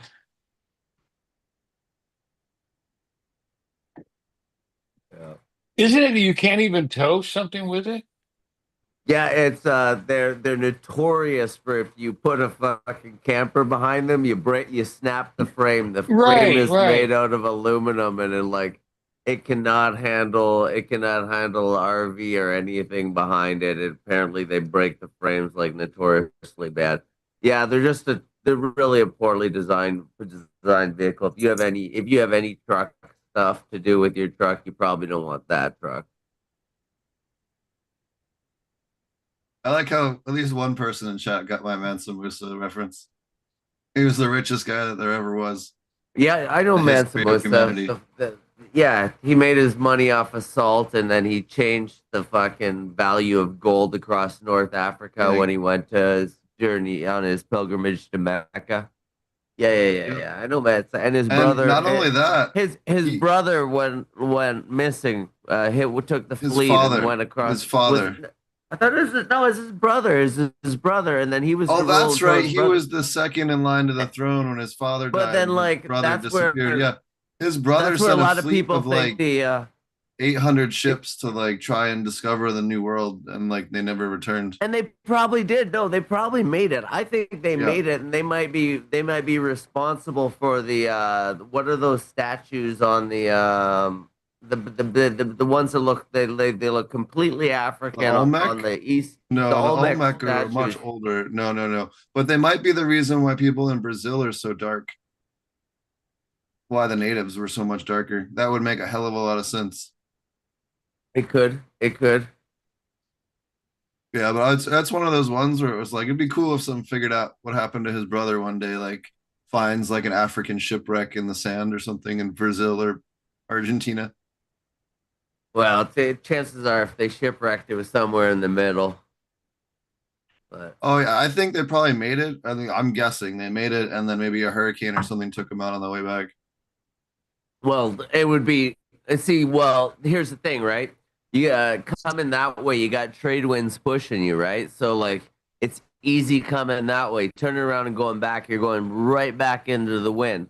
So like the British used to do, like, down to the Caribbean, right? Fucking drop off the slaves, pick up their sugar, and go back up to America, the colonies, and then back up to the thing. Because it was easier to, because the trade winds always blow Just in the those current. Yeah. directions. So the trade winds and the current go in that direction. So it just makes travel fucking a whole bunch easier.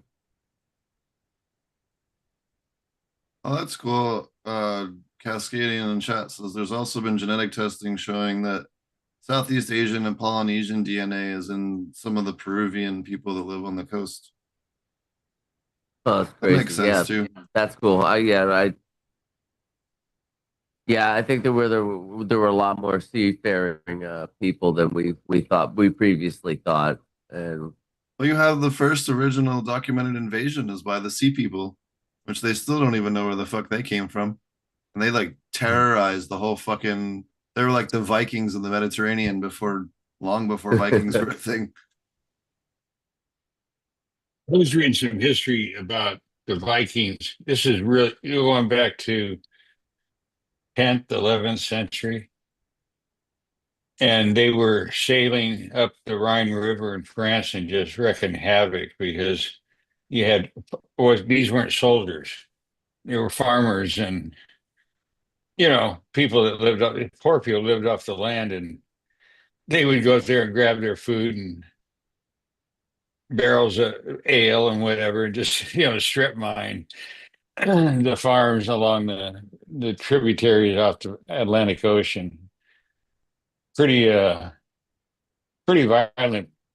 What, I mean, what's what, when you think about some of the wars in China over centuries, going back millennia, empires, the rise and falls that would spread like an empire might spread 400 years and would be the mightiest in all of that part of the world, and then boom, it would drop and be nothing and nothing but turmoil for yep. 250, 300 years. And without any medication, uh, medicine, or even an understanding, diseases were came from spirits, and you could chase them away, or things like that. So Oh, here's what's scary to me is it just I'm glad I'm 74 and you know the great reward isn't too far off. When I look at images out of even Canada, but especially China and Japan, they got it going on terminals and ports and international shipping, and we don't. I mean, the Yeah. West Coast is one of the busiest in the world, and you sure as fuck couldn't tell it. If you I if mean, you haven't checked it out yet, check this YouTube channel out. It's called Follow Civilizations. And they do these oh like yeah, 2 to 7 hour breakdowns of like they have like the full history of the Mongols, like yeah. the pharaohs, Thank you. Bagan. I Like it's will. fucking That's great, dude. nice. It's Yeah. they're wonderful. When I'm working in the lab and stuff or working in the greenhouse, I put these on because I Cool. don't have to like touch my phone for hours, and it's just fucking like awesome brain food. What's that city? Is it in Jordan? It was one of the. Petra? Hold on, I'll get the name for you. Is it Petra? Yeah, I think so. Yeah, yeah, yeah. Yeah, That's an these guys. incredible story. The Nabateans. Yep, the ones that Yeah. built Petra. Yes. Yeah. Right. That's it, Petra. But even in the so-called in the Western Hemisphere, like the Mayans, these were Incas, the Aztecs. These were really powerful empires.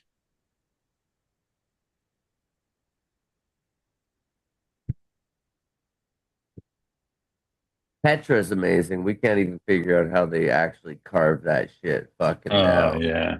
We can't even figure out how they fucking did those I intricate still carvings think and stuff. what's crazy. So, what's it called? Machu Picchu has an ancient temple built underneath of it. Like Machu Picchu is Yes. built on top of another culture's temple, Hmm. and both of them have that like you can't stick a fucking razor blade in between those rocks, and some Oh of them are yeah. Yeah. like 8 tons. Like I've seen it personally, like with my own 2 eyes, and I was just like, how in the fuck? Even if you had nothing else better to do all day, did they get that fucking good at cutting that kind of stone? And then to see giant ones all, fit And perfectly then yeah. together, you're just like, how? How is this And possible yeah, with Stone matching Age matching technology? the bottom angles and the top angles that you can't even fit a sheet Mm. of paper between. Like it's Yeah. like what? Like we can't even replicate that now. Yeah.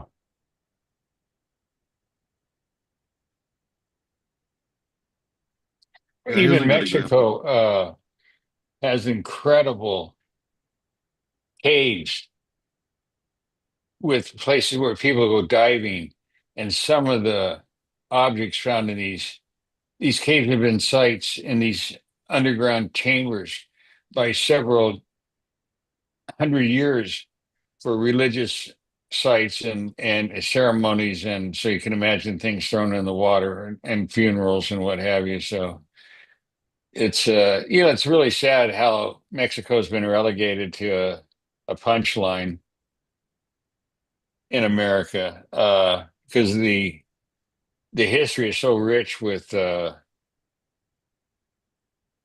it's an incredible story, really. Oh yeah, look at that. Like, are you serious right now? It's fucking crazy. It Yeah. is. Like And that's another been one. through several earthquakes.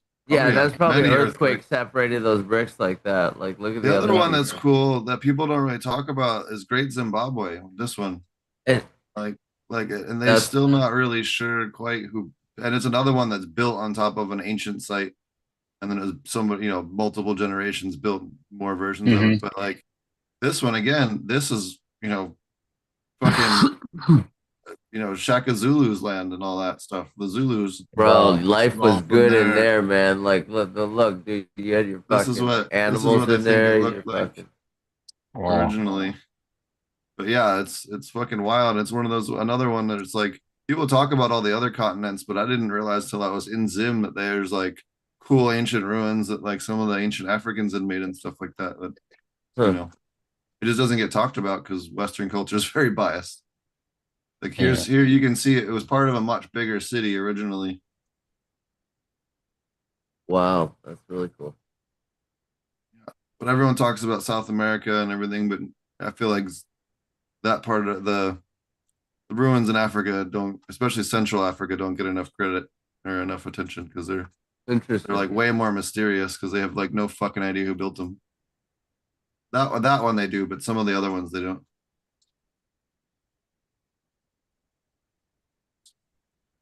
I just thought that was super cool. Or Globekli Tepe, yeah, it's another one. Or what's the other one? There's another one aside from Göbekli Tepe in Turkey as well. That's just as old. Lots of them. Drawing a blank. It's something But Tepe. Lebekla Tepe is interesting Göbekli because like Tepe. it the carbon dating shows that being 12,000 years old, so that's like predates when they thought men were living in cities. Hmm. Well, not only that, so like 13, 14,000 years ago puts you like almost before the ice age, right? You're like, or Right. like in the middle Right. of the ice age that they were building this shit. Like, we weren't supposed to be doing anything other than surviving during the ice age. And we were fucking had cities and shit. Like there's so I much. didn't know. I don't believe in like all of Graham Hancock shit, but I definitely think that there definitely was a lot There's more going some on that that we yeah, have there's archaeological evidence for that they're I think definitely there's like some not giving truth enough and credit to. I think there's some truth and quite a bit of exaggeration in like Graham Hancock stuff. I think he presents a good bit of evidence, but I think he exaggerates to sell books. Well, you have the other ones, you have like Yonaguni Mount in Japan, and then you have the like Stonehenge in the Great Lakes that's like deep underwater, that's very obviously Yeah. man-made. Right. Yeah. You That know, one those was were built during the ice age. You know, they had to have been because they're underwater. Like, that's not possible. And then what is it? There's a whole part of Europe. What was the name of the one in Europe? Doggerland? not sure. Of stone construction. No, no, no. There's a whole part of Europe that's underwater now. Oh, Um, oh. I would bet it's around Italy. no, it's north. Oh, oh. Doggerland? Doggerland. Yeah, Doggerland. That's it. So Doggerland was like this whole section. Yeah, here. This is a good picture. Let me put this up on the screen. So like this is Doggerland. And this was also around during the Ice Age, and there's human ruins there. So like half of the North Sea was Oh, okay. fucking like farmland. Yeah. You could walk from Belgium to Ireland back in the day. And That makes that all kinds of sense. Yeah. wasn't that long ago. But yeah, so they find like ruins and bows and arrows once in a while and like elk heads and shit like that. Like the Huh. Irish elk and stuff like that. They find that they're underwater, like in dredge nets and stuff. But yeah, this was all original. Like there's lots of human settlements, you know, at the bottom of the sea, those areas, and they've actually done archaeological, you know, dives and stuff on them. Like we have no idea what those cultures were like, you know. Well, if look at the history of the Northwest, you have some of those giant rocks out in the ocean off the coast. It came from Montana during the Missoula flood. Uh, and then volcanoes, that range of mountains that goes from British Columbia down to Northern California, the Cascades. That's a Yeah. series of volcanoes. That this went on for what, 200 million years? I mean, we've only been here what, less than 200 years? Uh, well, the Europeans, I mean, the natives were here until they got interrupted by the real assholes, wiped them out with chicken pox and venereal disease. And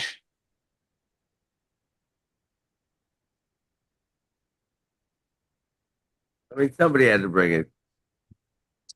Yeah, where I live less than an eighth of a mile from the end of the so-called Oregon Trail. There was more than one. It wasn't one road, anything like that. But anyway, the destination was the same. When they got here, you got 40 acres and a mule.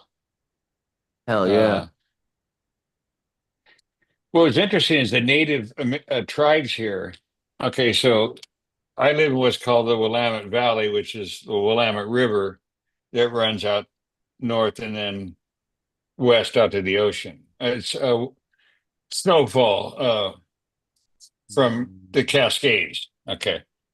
And Dr. Faust will tell you from BioAg, some of the richest farmland in the world because of the amount of volcanic material in the soil. Yeah. So when the Europeans got here, they really liked the Willamette Valley because big parts of it were didn't have trees.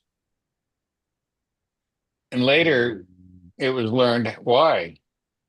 Because the native tribes would burn the valley every so often, years, like every decade or something, because it made it easier to hunt.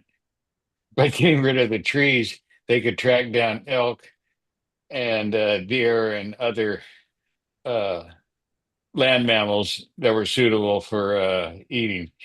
So I thought that was pretty cool. And also, they would run herds of elk over a cliff because that way they could get like the whole winter worth of meat without having to spend weeks on end Yeah. trying to track down, animals in the That's wild. I mean, just that's how they yeah, primarily hunted the buffalo here. Like people envision like them chasing it down on horseback with their bow and yeah, arrows, no, but no, no, no, fuck no. No, they no. chased them on horseback and they ran them and jumped them off of a cliff and then Yeah, went and picked yeah, them up at the bottom. It was just right, easier. Yeah.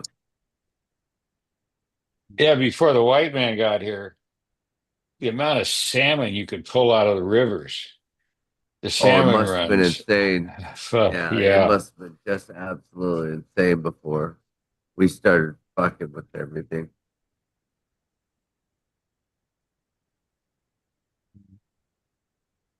but elk is back.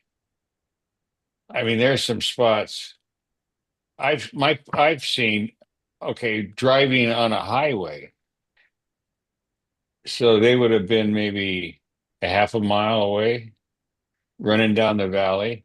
The herd had to be at least 500. Um, They get they get big. They're plentiful up here where I am. So like I yeah, mean they seem good to me.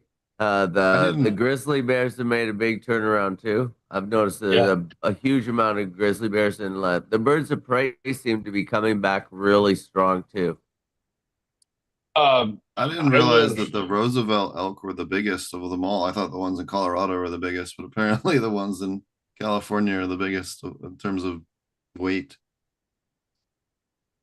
several cities on the coast.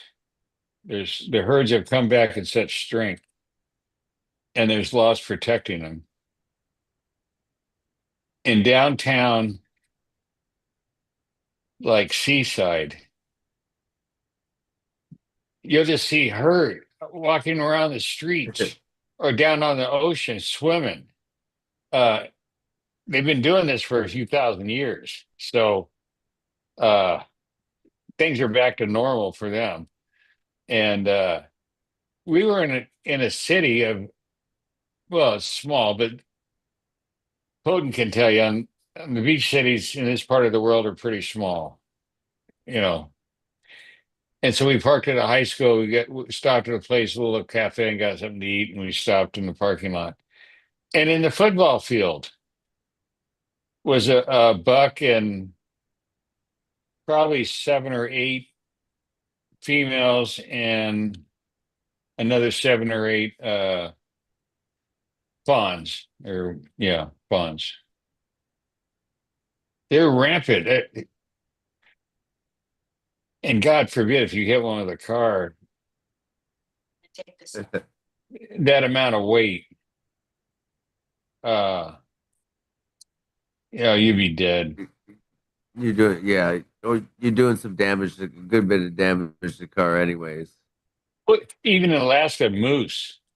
Those A son of moose, a oh and God. they're kind of the perfect height to get up over your hood, and like Yeah, you take out the yeah, legs and the body comes into your cab. Like, yeah. yeah, You're yeah, done.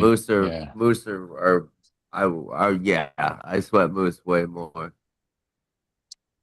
I know I've spent a lot of time in the backcountry in the West.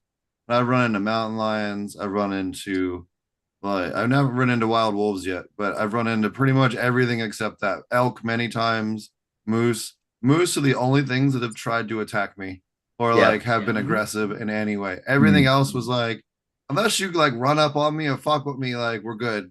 Like like elk, they're just kind of like, what are you doing? Okay, you're not walking towards me. All right. Or if you are walking towards them, then they're like, okay, well, I'll mosey on a little bit out of the way. Maybe not during the rut season. Sometimes the males can be a bit of assholes, but they're not like trying to murder you. Whereas like the moose, man, you surprise a moose, you are in serious danger. And they people, especially like people that aren't used to backcountry, like do not. In Uh, fact, I was at dude, Brainerd Lake one time, and these fucking Chinese tourists. So there's a moose like in the water eating reeds, right, or lily pads or whatever, and Yeah. it's maybe 6, 8 feet from the shore, and this fucking little Chinese lady comes waltzing up, like right up to the fuck, and she's like standing like in the water, like 5, 6 feet from this thing, and there's a big tree, like giant fucking tree right there. And I ran over and I grabbed the back of her backpack and I yanked her backwards because the male turned, put its head down, and raised its fucking hair up on the back of its neck. And they raised their hair up to look bigger when they're freaked out, and it had its ears Yeah. straight up, like ears turned directly towards her, straight up, like all the fucking signs that like if you know anything about fucking moose, this lady was about to get murked, and I grabbed her and yanked her behind the fucking tree, and I was like, "You're gonna get yourself fucking killed!" Like I fucking like yelled at her. I was like, "What the fuck are you doing? Like that's suicide! Like that animal weighs yep. a car. It's a car the size of a Clydesdale. It will kill you way easier than Oh, you can even try to get away. And they're twice as fast as a human. You're not gonna outrun it. no, no. People do not fucking get it. You can outmaneuver it if you have enough fucking stuff around to fucking outmaneuver it Yeah, around. thick But brush. like, Yeah. I've yeah, got but some thick brush, but even then, like, there's guess still what? It's turning around and coming right back for you again. Like you're gonna be ongoing dodging that motherfucker. It's gonna be a nightmare. No, like you don't want to get anywhere near it, especially a moose with a calf, like a young yeah, Yeah. calf. Yeah. Oh yeah. my goodness, I've that only is had that when happen you're in one danger. time. I was up on East Magnolia Road in Colorado. We were mushroom hunting, and me and Damien were like way up the ridge, and the higher elevation, looking for late season porcinis. We heard these two guys like yelling. They're like, hello, like we're like help, and we're like, okay. We were way above them, and we were right near about to get water from the spring, so we filled up our water and then came back down and cut back through the valley to like try and cross paths with them. And we ran into them. They were completely lost. They had no fucking idea where they were. And we're like, well, we know where you are. Like, well, just follow us, and we know where your car is because there's only one parking lot up this way. So you've got to be parked there. There's no way you walked from the next park over. It's too far to walk in a day. So they had two younger pit bulls. So we were taking, and there was like the car was up here, and you could kind of take like a long route up, and it was like a gentler slope, so it was easier to hike, but also a lot better for where the water drains as far as mushroom hunting. So we were going to take the long way back, and kind of take the slower route up the hill, and this thunderstorm started coming in. So we were like, all right, fuck it, we're just going to go up the hill the short way just so we don't get hailed on, because it looked like it was about to fucking open up. And so I got up ahead of everybody because I knew where everything was. And Damien was back behind with the two guys and his dog and their two dogs. And I was up ahead of them maybe 100, 150 feet. And I popped up on the hillside right on a mining road. And like 15, 20 feet from me is a mother moose with her head down, like at the ground, hair up, real fucking angry, like stomp, like, they do that like foot stomp kind of Yeah, yeah, thing. yeah. Doing that, and there's a little fucking calf right next to her, and I was like, grab your fucking dogs, grab your fucking dogs, like go the opposite direction. Like there's a huge moose. If the fucking pit bulls come up there, they're gonna fucking get killed by this thing, like with the baby. Like there's no fucking way. So we had to like sprint back down the hill. I had to grab the two people's dogs because their dogs were like behind me about 75 feet or so, but they were like way closer to me than they were the owners. So I just grabbed their two pit bulls and like sprinted back down towards them, and the dogs were kind of like, "What the fuck is going on?" But it all worked out in the end. But that was like, dude, if those dogs were with me or in front of me, that would have been a completely different fucking situation. There would have been nothing any of us could have done about it. You know what I mean? That like people really do not take moose seriously enough when they're in the backcountry. Well, they think they're a cartoon Agreed. character. Yep. You know. They are not Bullwinkle. Although I think No, that no, most people no. watching this these days don't know who Bullwinkle is. Right. Yeah. No shit. Or Yogi Bear.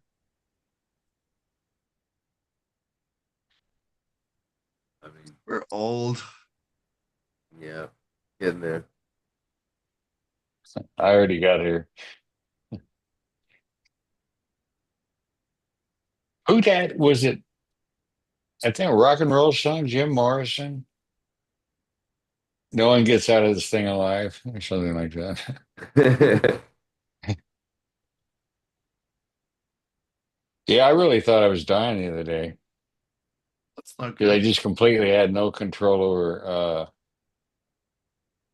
I was running and I couldn't stop. I just like intellectually, I was going, man, I got to stop, but I couldn't. I just, it's a weird. It's almost like Parkinson's. It's not, but Addicted to that. they call. Addicted to that runner's high. Yeah. Well, That's at my crazy age, I though. That must mean, be to scary. fall, I could have busted my hip, and that's a leading cause of death for people my age. Don't do that. Is falls. So Who's gonna troll all these people on the internet if you're gone? We I, can't I, lose I, you.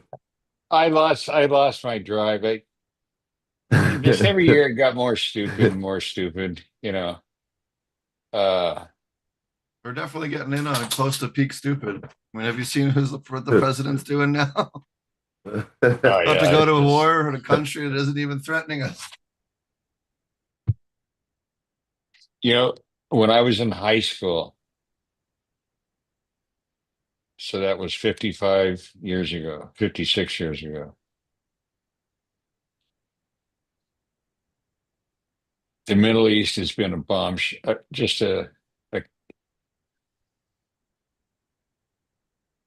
explosive area. I'll just leave it at that. I don't even I don't care who's responsible. It doesn't matter anymore. It's like trying to. I can't settle the Well, The that's Irish and the one ironic thing. part, Brits.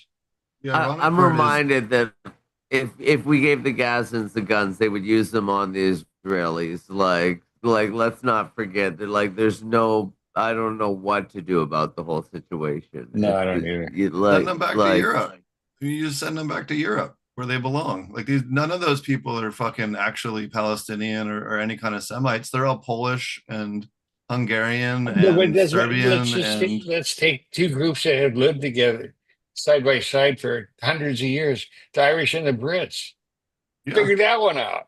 I mean, yeah. They figured it out aren't you eventually. people tired of killing each other? They had a few Jesus troubles along Christ. the way.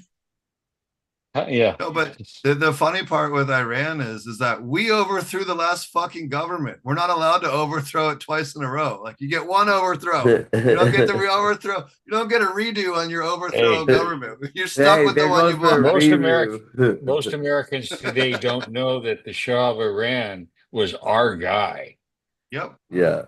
for what, 40 years? And then And then we wasn't he a overthrew him graduate after also, that. I Yeah. think, of even West Point? He was They, educated in the West. well, they want to put the Shah's son in. That's who they want. They want the fucking original guy's son to come back to rule it once they get rid of the Ayatollah. It's like that's not gonna fucking work, you dumbasses. Like they don't want him. Like what He the was fuck? Nixon's guy. Hey, when that all Yeah. went down, when the Shah got kicked out and he exiled and all that shit, he was Nixon's guy. Nixon covered his ass and got him in safety and what have you. Uh, found a country that would take his ass. Um,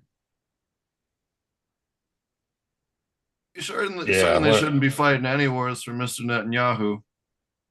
Fuck no, that guy. He's one he's of a the crook. most evil human beings on the planet Earth. He is. He's a crook. I just can't And believe you're going to pass up the chance. Did you get the Trump Bible or the watch or the no. guitar? Oh Did you see man, that a bunch of the watches, it just says rump and not Trump? They didn't print the yeah, T on it. yeah. I love So it. I the love watch it. is like $125,000 and they couldn't get the letter engraving right. Right. Like, are you serious right now? Okay. Aside from I got to ask you a question. Sure. I understand guys get into some weird shit about collecting. Yeah. I don't mentally or like psycho or intellectually, I can't wrap my brain around spending $500,000 at a car. But I guess if you got the money, you got the money. So just do it. But the You can one I drive a don't get. car, right? You can enjoy a car. You can drive it and like Okay. have fun in But it. A here's one I watch just don't. sits. Here, how did a watch that cost people in my age group less than $200 in 1969, 1970, and a Rolex in Vietnam be worth in perfect condition $50 or $60,000 today? I don't. What? It's just a fucking watch.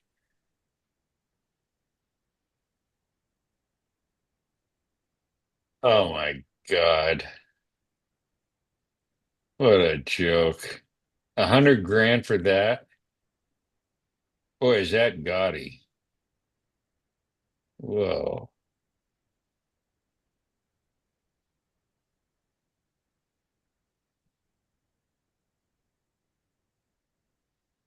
Only 10 ever made. Only 10 and you have to pay in Bitcoin. And that's definitely not shady in any way.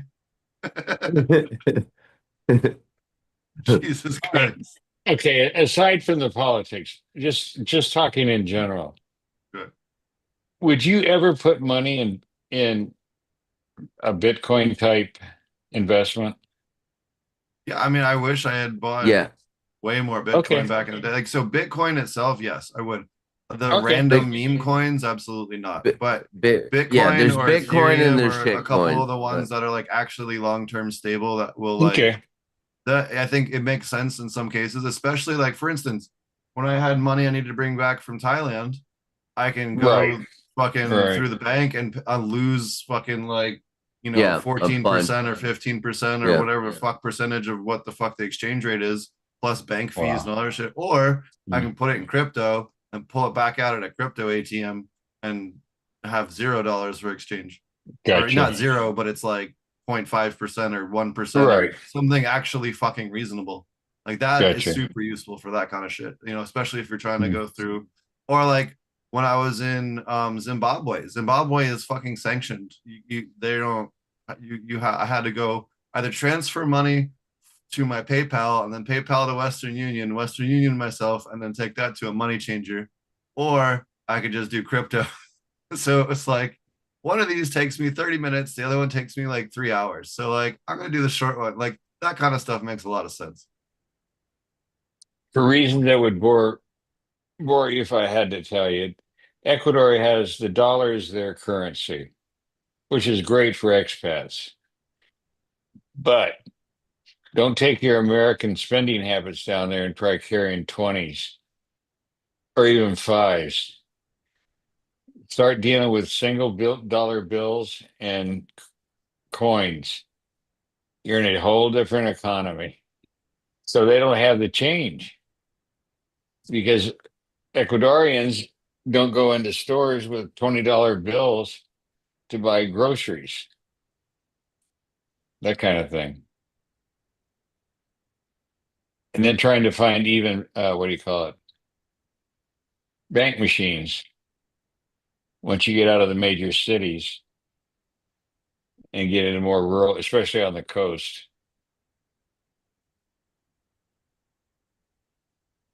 I love these knockoffs. These knockoffs are fucking great. Like, how bad is that in gray for? Like, it doesn't even look. It looks like an art, like if the artist to do Archer did like a stylized Trump. $1,900. Fucking great.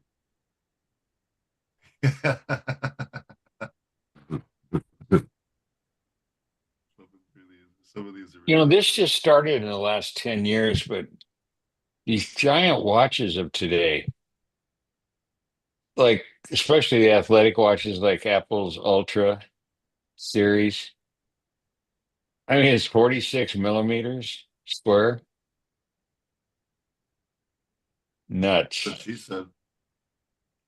Or yeah, or even the one Samsung has one that's round, sports watch. Would try programming one of those. I saw someone that had like a gold-plated smartwatch the other day. It was like a fancy one. And I was like, Yeah. you either get a Rolex or you get a smartwatch. Like you're either trying to look like you have money or you're trying to like have a functional smartwatch like that has Yeah. utility, right? But like you don't do both, right? Like pick a team, right? Like what are you doing?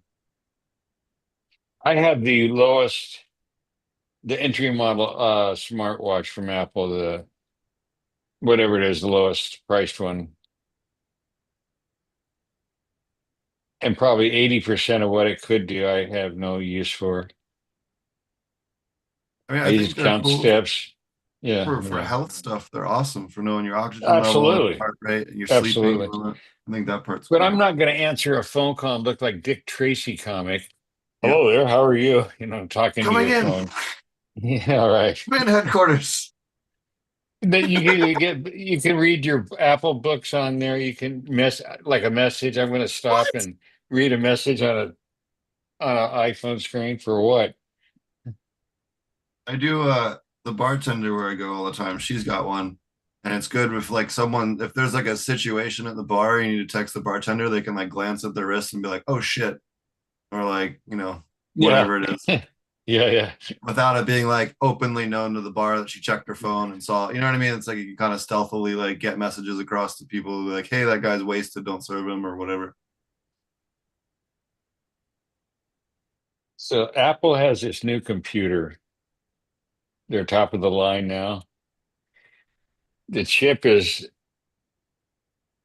two of their top premium chips that are fused together. And the amount of RAM is 512 gigs of RAM.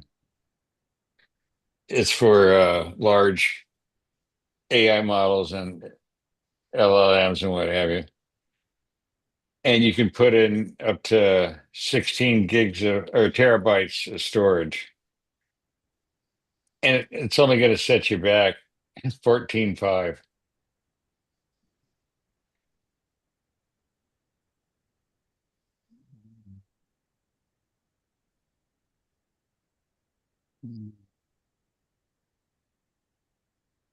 I don't think private citizens need a computer like that.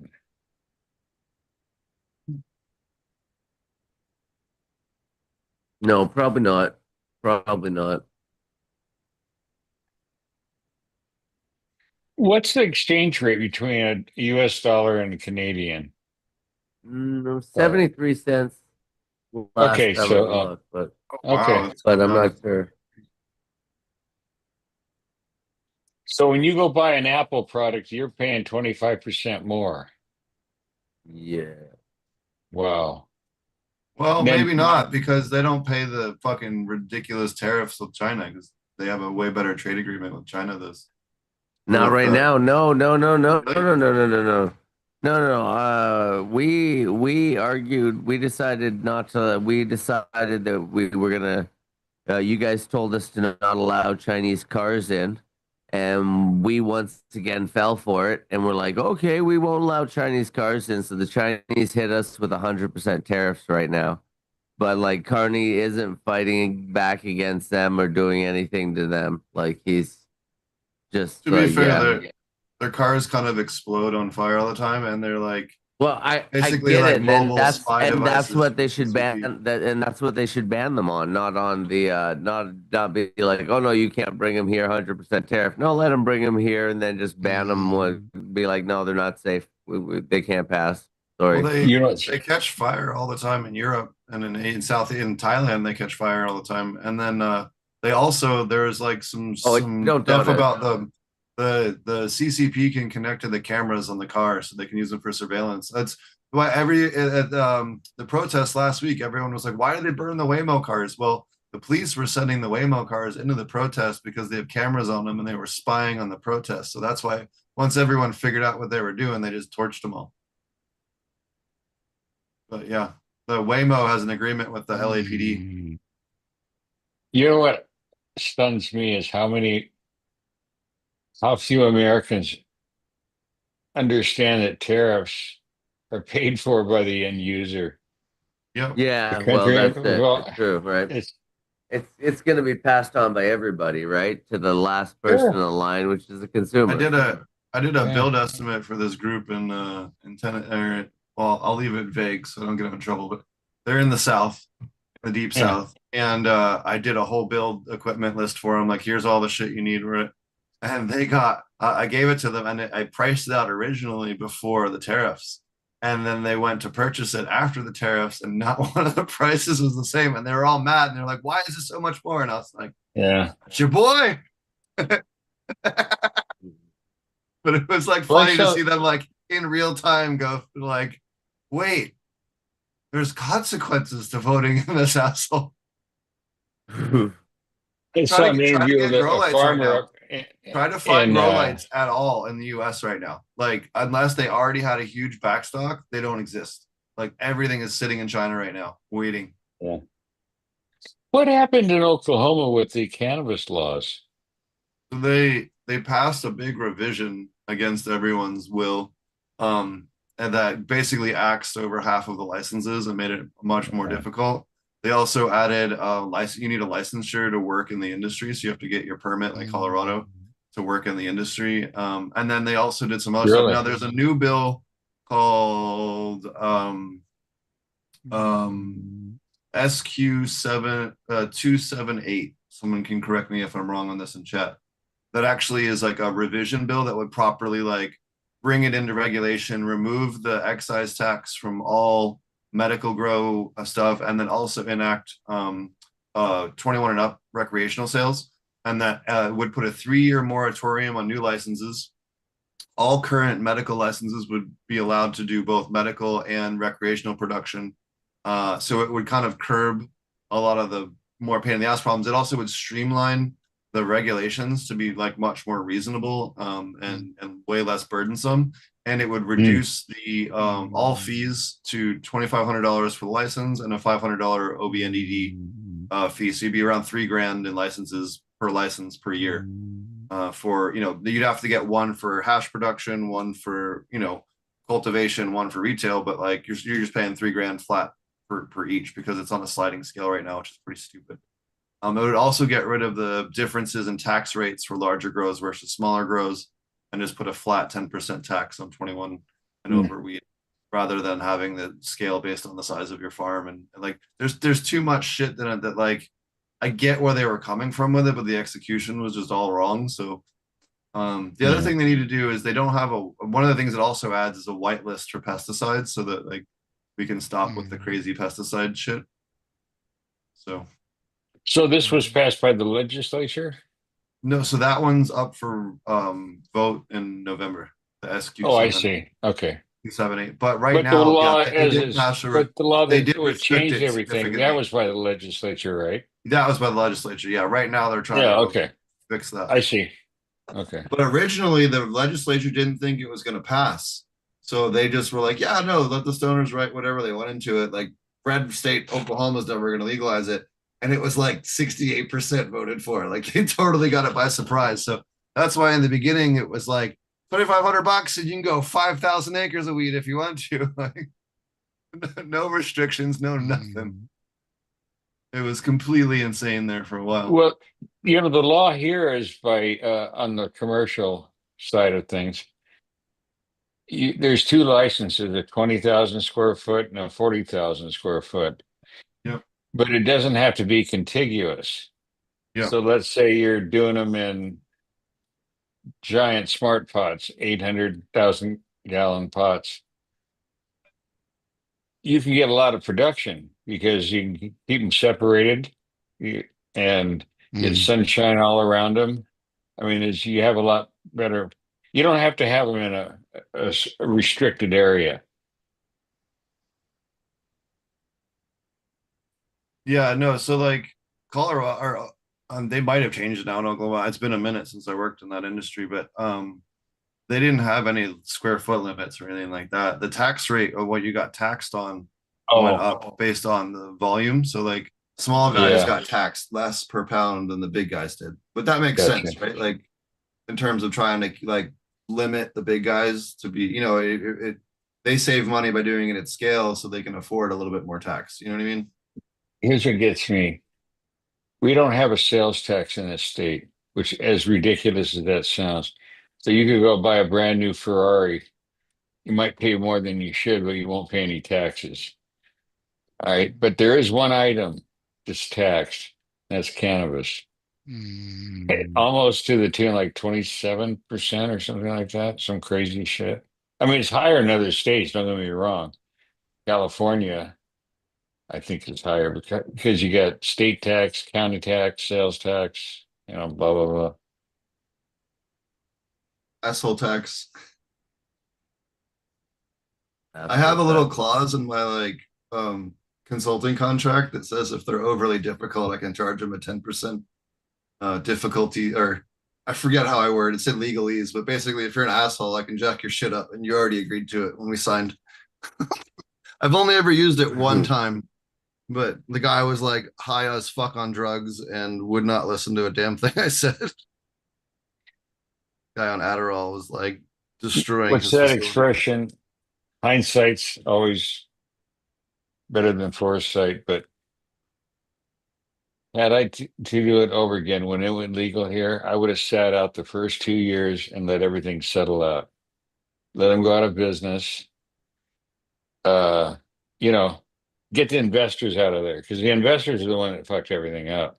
They just kept, you want this? Oh, okay. You Use want them that? to Oh, yeah. bankroll the initial build and then just be stable. Like if the biggest thing that I've noticed is if you can get to like 12,000 square feet or 20,000 square feet, depending on the size of the state, if you hit Yeah. that by year two and size of production, and you can maintain good like prices on of production and keep it low, is everyone that's done that I've seen has been able to like survive the year 3 and 4 when it kind of sucks and it shakes out.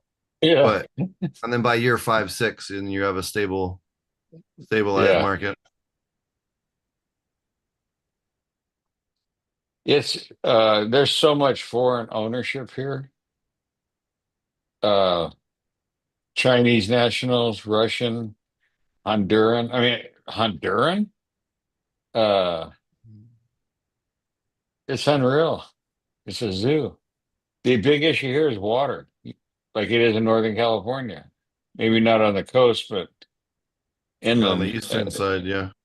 Yeah, that's what we have to deal with. Because look, long before they started cannabis on the commercial level, there were orchards, vineyards, farms down there. They didn't go anywhere. So you have all this, you have a lot of competition for the water. And as you know, we've had drought for what, several years anyway. I know At least, yeah. we were at 111%, I think, here in NorCal for the year for through the winter Yeah, for we're finally getting snowpack and there. water. Yeah. Yeah. This was But like the first year.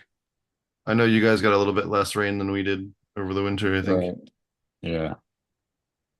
There's a lot of demand for the water because agriculture is, after tourism, believe it or not, after tourism, agriculture is the largest industry here. Yeah.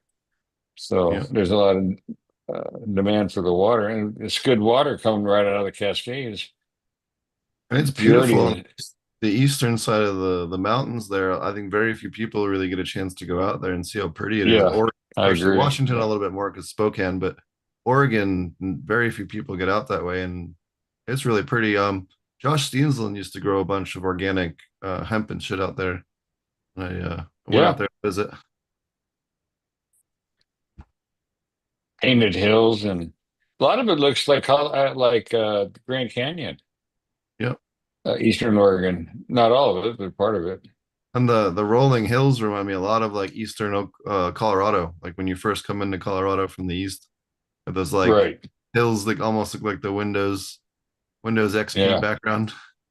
Yeah. Yeah. Colorado's a beautiful place. Yeah, Well, Colorado and California are both just so fucking yeah. beautiful. I had a friend of mine sent me some pictures of Pacific Palisades. That was like one of the wealthiest area in Southern Was California. not My much of it left. God. Not much fun. Oh, that's That just was hard to something imagine. that's something that always scared me. Was like, what if some fucking asshole terrorist just got a bunch of him and a bunch of his buddies and just fucking like surrounded a major city with a wildfire during the middle of like a 100-mile-an-hour windstorm or something. They could do far more damage with like a handful of matches than you ever could with any kind of device. And that always is like, Exactly. not only that, but like for far cheaper. And it's like, why is no one like monitoring for that on the internet? Like the government should be like, you know, Here's definitely like another looking thing for to that. there have been fires in California going back at least 5,000 years. Oh yeah, it's It's part of the just part landscape. of the, huh? It's part of the landscape. I mean, half the plants here That's are what I evolved mean. for it. Yeah, Yeah. it's part of the deal. Yeah. And just because you got money and you want to live in that canyon right off the ocean where the fire comes down from both sides and meets in the middle, and like, Yeah. eh, sorry. Yeah. It's the truth. And And guess what? Cliffs fall into the ocean, so don't build your house on a cliff. they're about to do Just power because you, shutoffs up here in NorCal from like the Bay Area up to the north end of the state here Thursday through Sunday. They're talking about cutting power because the winds are supposed to be above 70. And it's like, hold on. If you have to cut the power, why are we not nationalized PG&E yet? PG&E needs to just be taken over, like forcibly taken over by the state of California yeah, because they yeah, burned down fucking Paradise, California. They caused the fucking fire that you just mentioned down in LA. It was them, right? So if they keep burning cities down, we should take their company away, right? Like you don't reward them with that, allow them to jack up prices. yeah.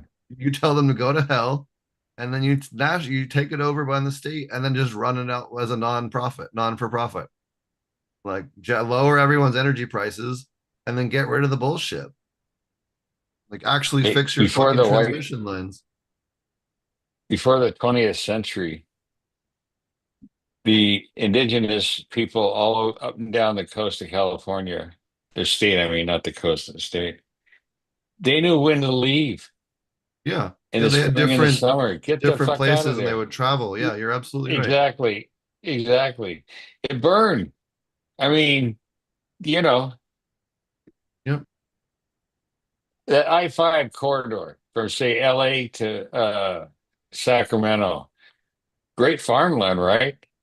Yep. But there's a reason for that. It's flat, the winds. So you kill, Well, anyway. the whole Central Valley used to be a lake up until like not even that long Yeah, ago, like 400 or 500 right. years ago. That's why every time it Yep. rains a shit ton, the whole valley floods because it's a fucking lake. Yep. It's a time bomb, but not everyone can live the endless summer. You know, I don't get it. Speaking of which, Thailand is going through some shit right now. They're reintroducing medical cards and they're gonna like get rid of the weed tourism and they're also like about to go to like potentially go to war with Cambodia. So like everybody I Uh, know over there is coming back right now, or the last few stragglers that haven't come back already are coming back. you know, I've studied a lot about Buddhism, the history of Buddhism in Asia, and that entire part of the world has been kingdoms rise and fall for thousands of years. It's just amazing. And then the Brits got there in the 19th century and decided to play map maker. Here, we'll put a line here, but we don't get along with that. We'll put a line right here. This is the boundary. Pakistan and Oh, okay. Pakistan and India is a great example of that. Yeah, exactly. Yeah, Or exactly. is Yeah, fucking let's Israel. put the Muslims and the Hindus together. Yeah, that makes a lot of sense. Yeah. I They mean, definitely have not gone to war many times. oh fuck. No, it's really cool. I think it's in Kashmir actually. They have that lake they found all the skeletons in. You know about this? So there's Yes, a yes. lake Yeah. there, and three separate times an army has been marching, tried to cut across the lake and got caught in some kind of storm and got killed. And then when the lake thaws in the spring, they sink to the bottom, and then it reseals them in. And let me find it. It's really cool. Giant graveyard. Wow.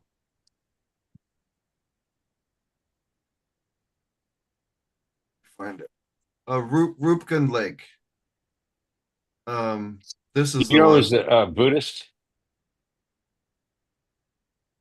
in okay, And it's a, spelled CH apostrophe AN. Chan. Oh wow. but so there's three different like armies that are like different armies from different time periods that have Wow. shit inside of it. So yeah, the one from 800 CE, one from 1800 CE, and then a Mm, different group from 1800 CE. Um, and they had like different armor, but some of the one army that they found in it, they were all like smashed, and they think that it was a freak hailstorm that caught them and then just like bludgeoned them to death. It's fucking wild. mm, mm. Yeah, it's a really fucking crazy place. It's in India. I'm sorry, I thought it was in Pakistan. It's actually in India, but really fucking crazy. Filled with skeletons, like filled with skeletons.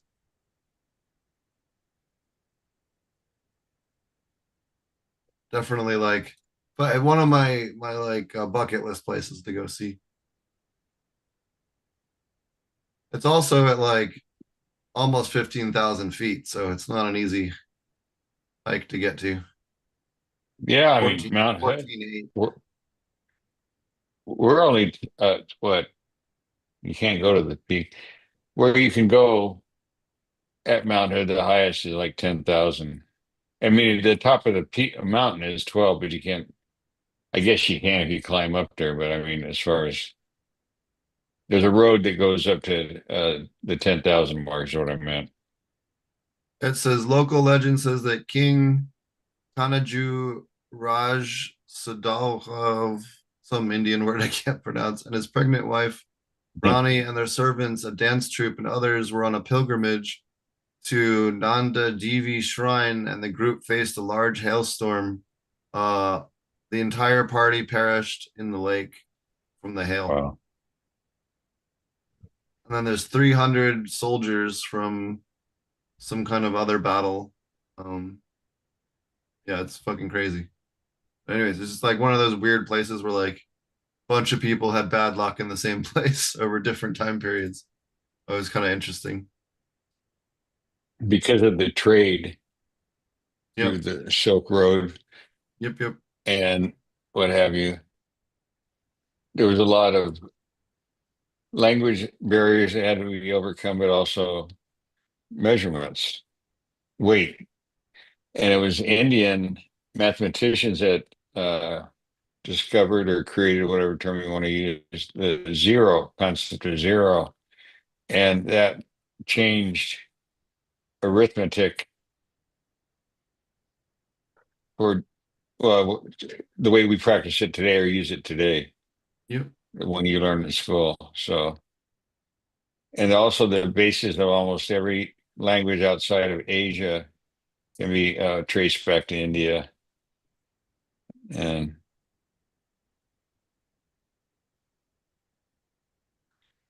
I'll tell you what I see about in China is it should frighten Americans, man.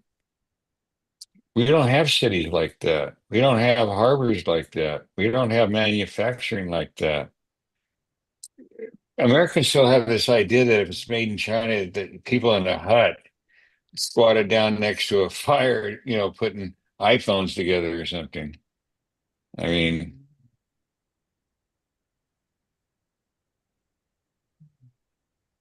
I don't know.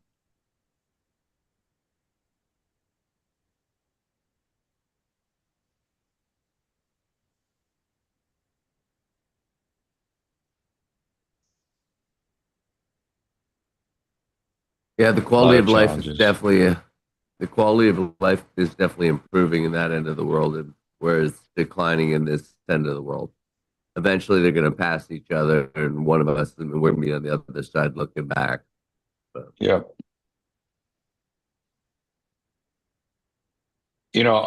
All empires rise and fall. It's just that's the story of the human race. yep, And true. if you would have told somebody in the 19th century that England would be a basket case by 1960s, they would have, committed you. They Yeah, owned the world. The sun didn't set on the British Empire. that's right. You guys are still part of the Commonwealth, right? Canada? Yep. Yeah, Australia, and yeah, okay.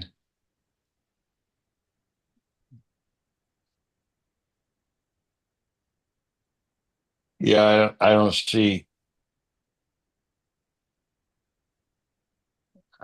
don't see how you run a society with educational level in the United States is pretty bad. You figure when you get to school in Europe, you can speak three languages. High school, not college, high school. Uh, Yeah. Well, I don't think we're doing much better than you guys are up here that way in Canada.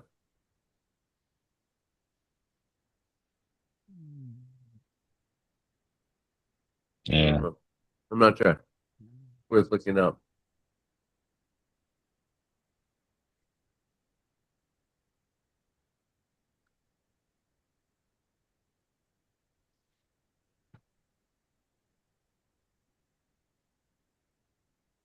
Hmm. Weird ride.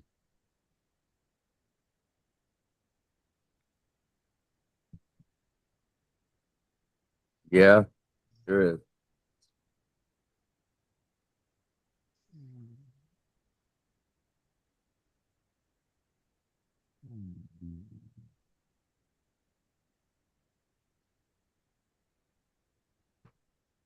I went and looked at a card. The guy was trying to help me. And the thing is now, they won't talk hardly tell you the price. It's your monthly payment. Okay. That's the deal. Some on the payment. So anyway, he says, I said, what's this thing at 36 payments?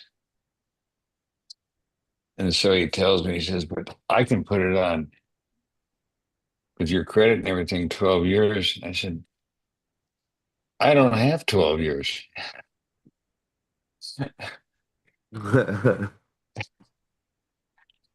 What are you talking about? Oh God. Yeah. The I'm average like, payment. perfect. You think you can do 20? Yeah. Yeah. Uh the average payment now in America, average is over 750 a month. We haven't even talked about insurance yet. Okay. Or fuel. Just the payment on the car. Are you fucking kidding me?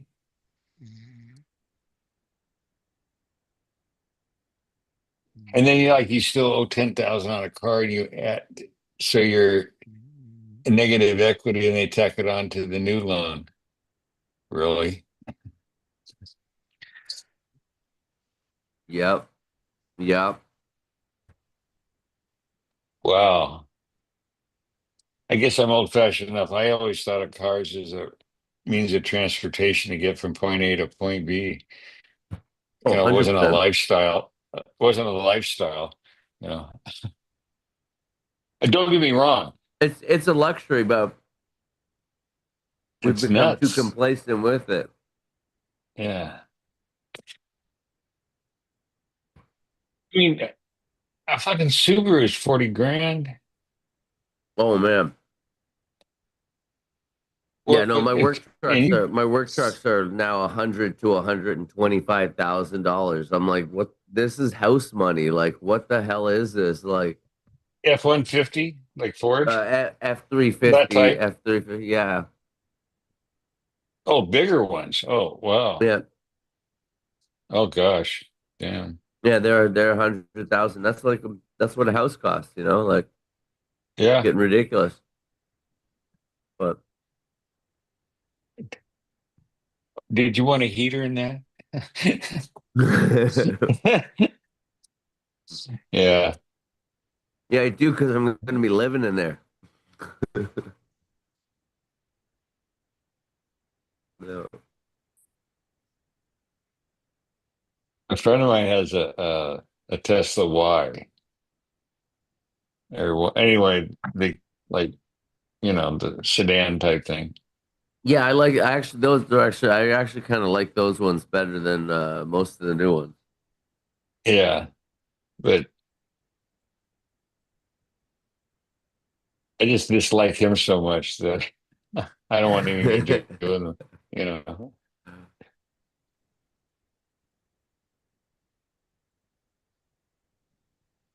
Well, mine's paid off. I have see what you think. Okay, so it's in Oregon in the Northwest, you would be stunned at the amount of Subarus there are. Oh my God. It's nothing like to go to Costco and park your car and within eyesight count 6 or 7 Subarus. I mean, But so mine's a 2019, the lower end of the SUV line. Okay. okay. And it's paid off. And it's got 98,000 miles.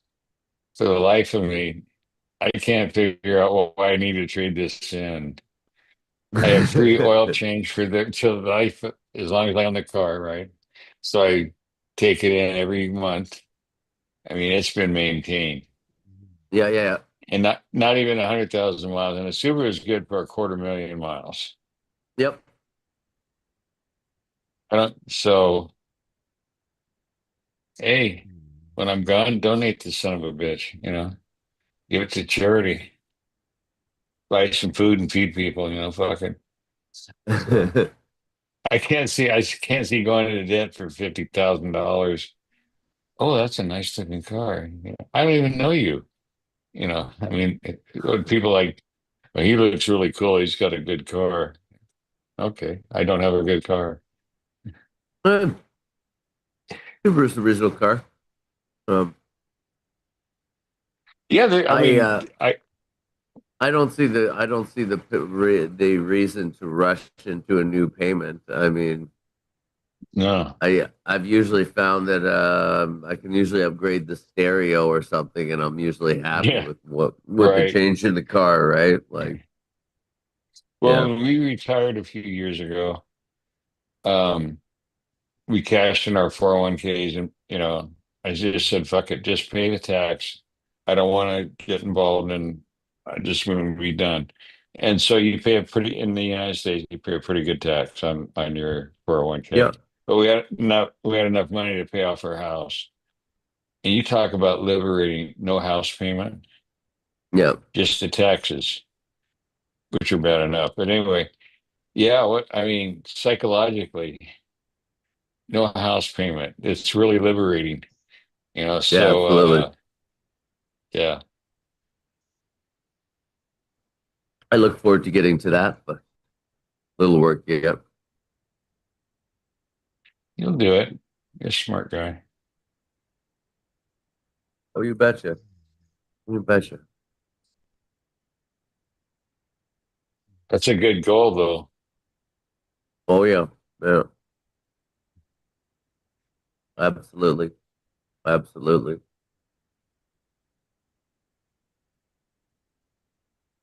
Yeah. Yeah, the way that stock market. Well, I don't know. I'm not an investor, so I was always really safe and secure because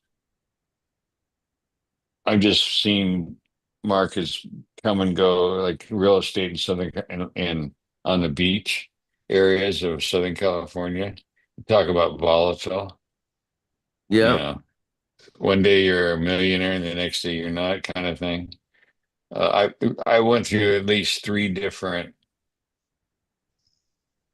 really Boom. fast Yeah. acceleration, and then boom and crash. Not Boom like and bust, Florida. boom bust. Florida's the worst. That goes back like over 100 years. This is nothing new. Fortunes have been made and lost like every 8 to 10 years. That's the deal. First of all, it's a shithole.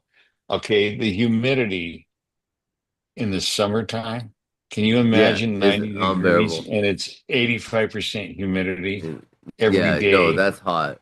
Uh, Yeah. That's sticky on hot and uncomfortable. Yeah. Your air well, conditioner is actually, running 24 hours a day then.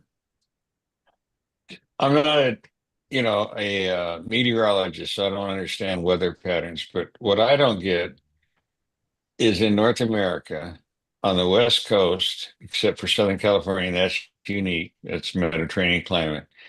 But in the wintertime, it's wet and cold, okay, on the coast. And even in the summer, it's much cooler. That's where you go. You drive over to the coast, okay, 20 degrees cooler. On the East Coast, driving to the coast, Yeah. you're just going into a steam bath. I mean, Yeah. all up and down from, I don't know about Maine, but Hmm. at least New York down to, and Florida, you get down in that part. But in the South or even in the Gulf, we have to call it Gulf of America now. It's not the Gulf of Mexico anymore. So we'll have to redo all the maps. Anyway, it's just humid. I mean, in the above 85, 90%. Yeah.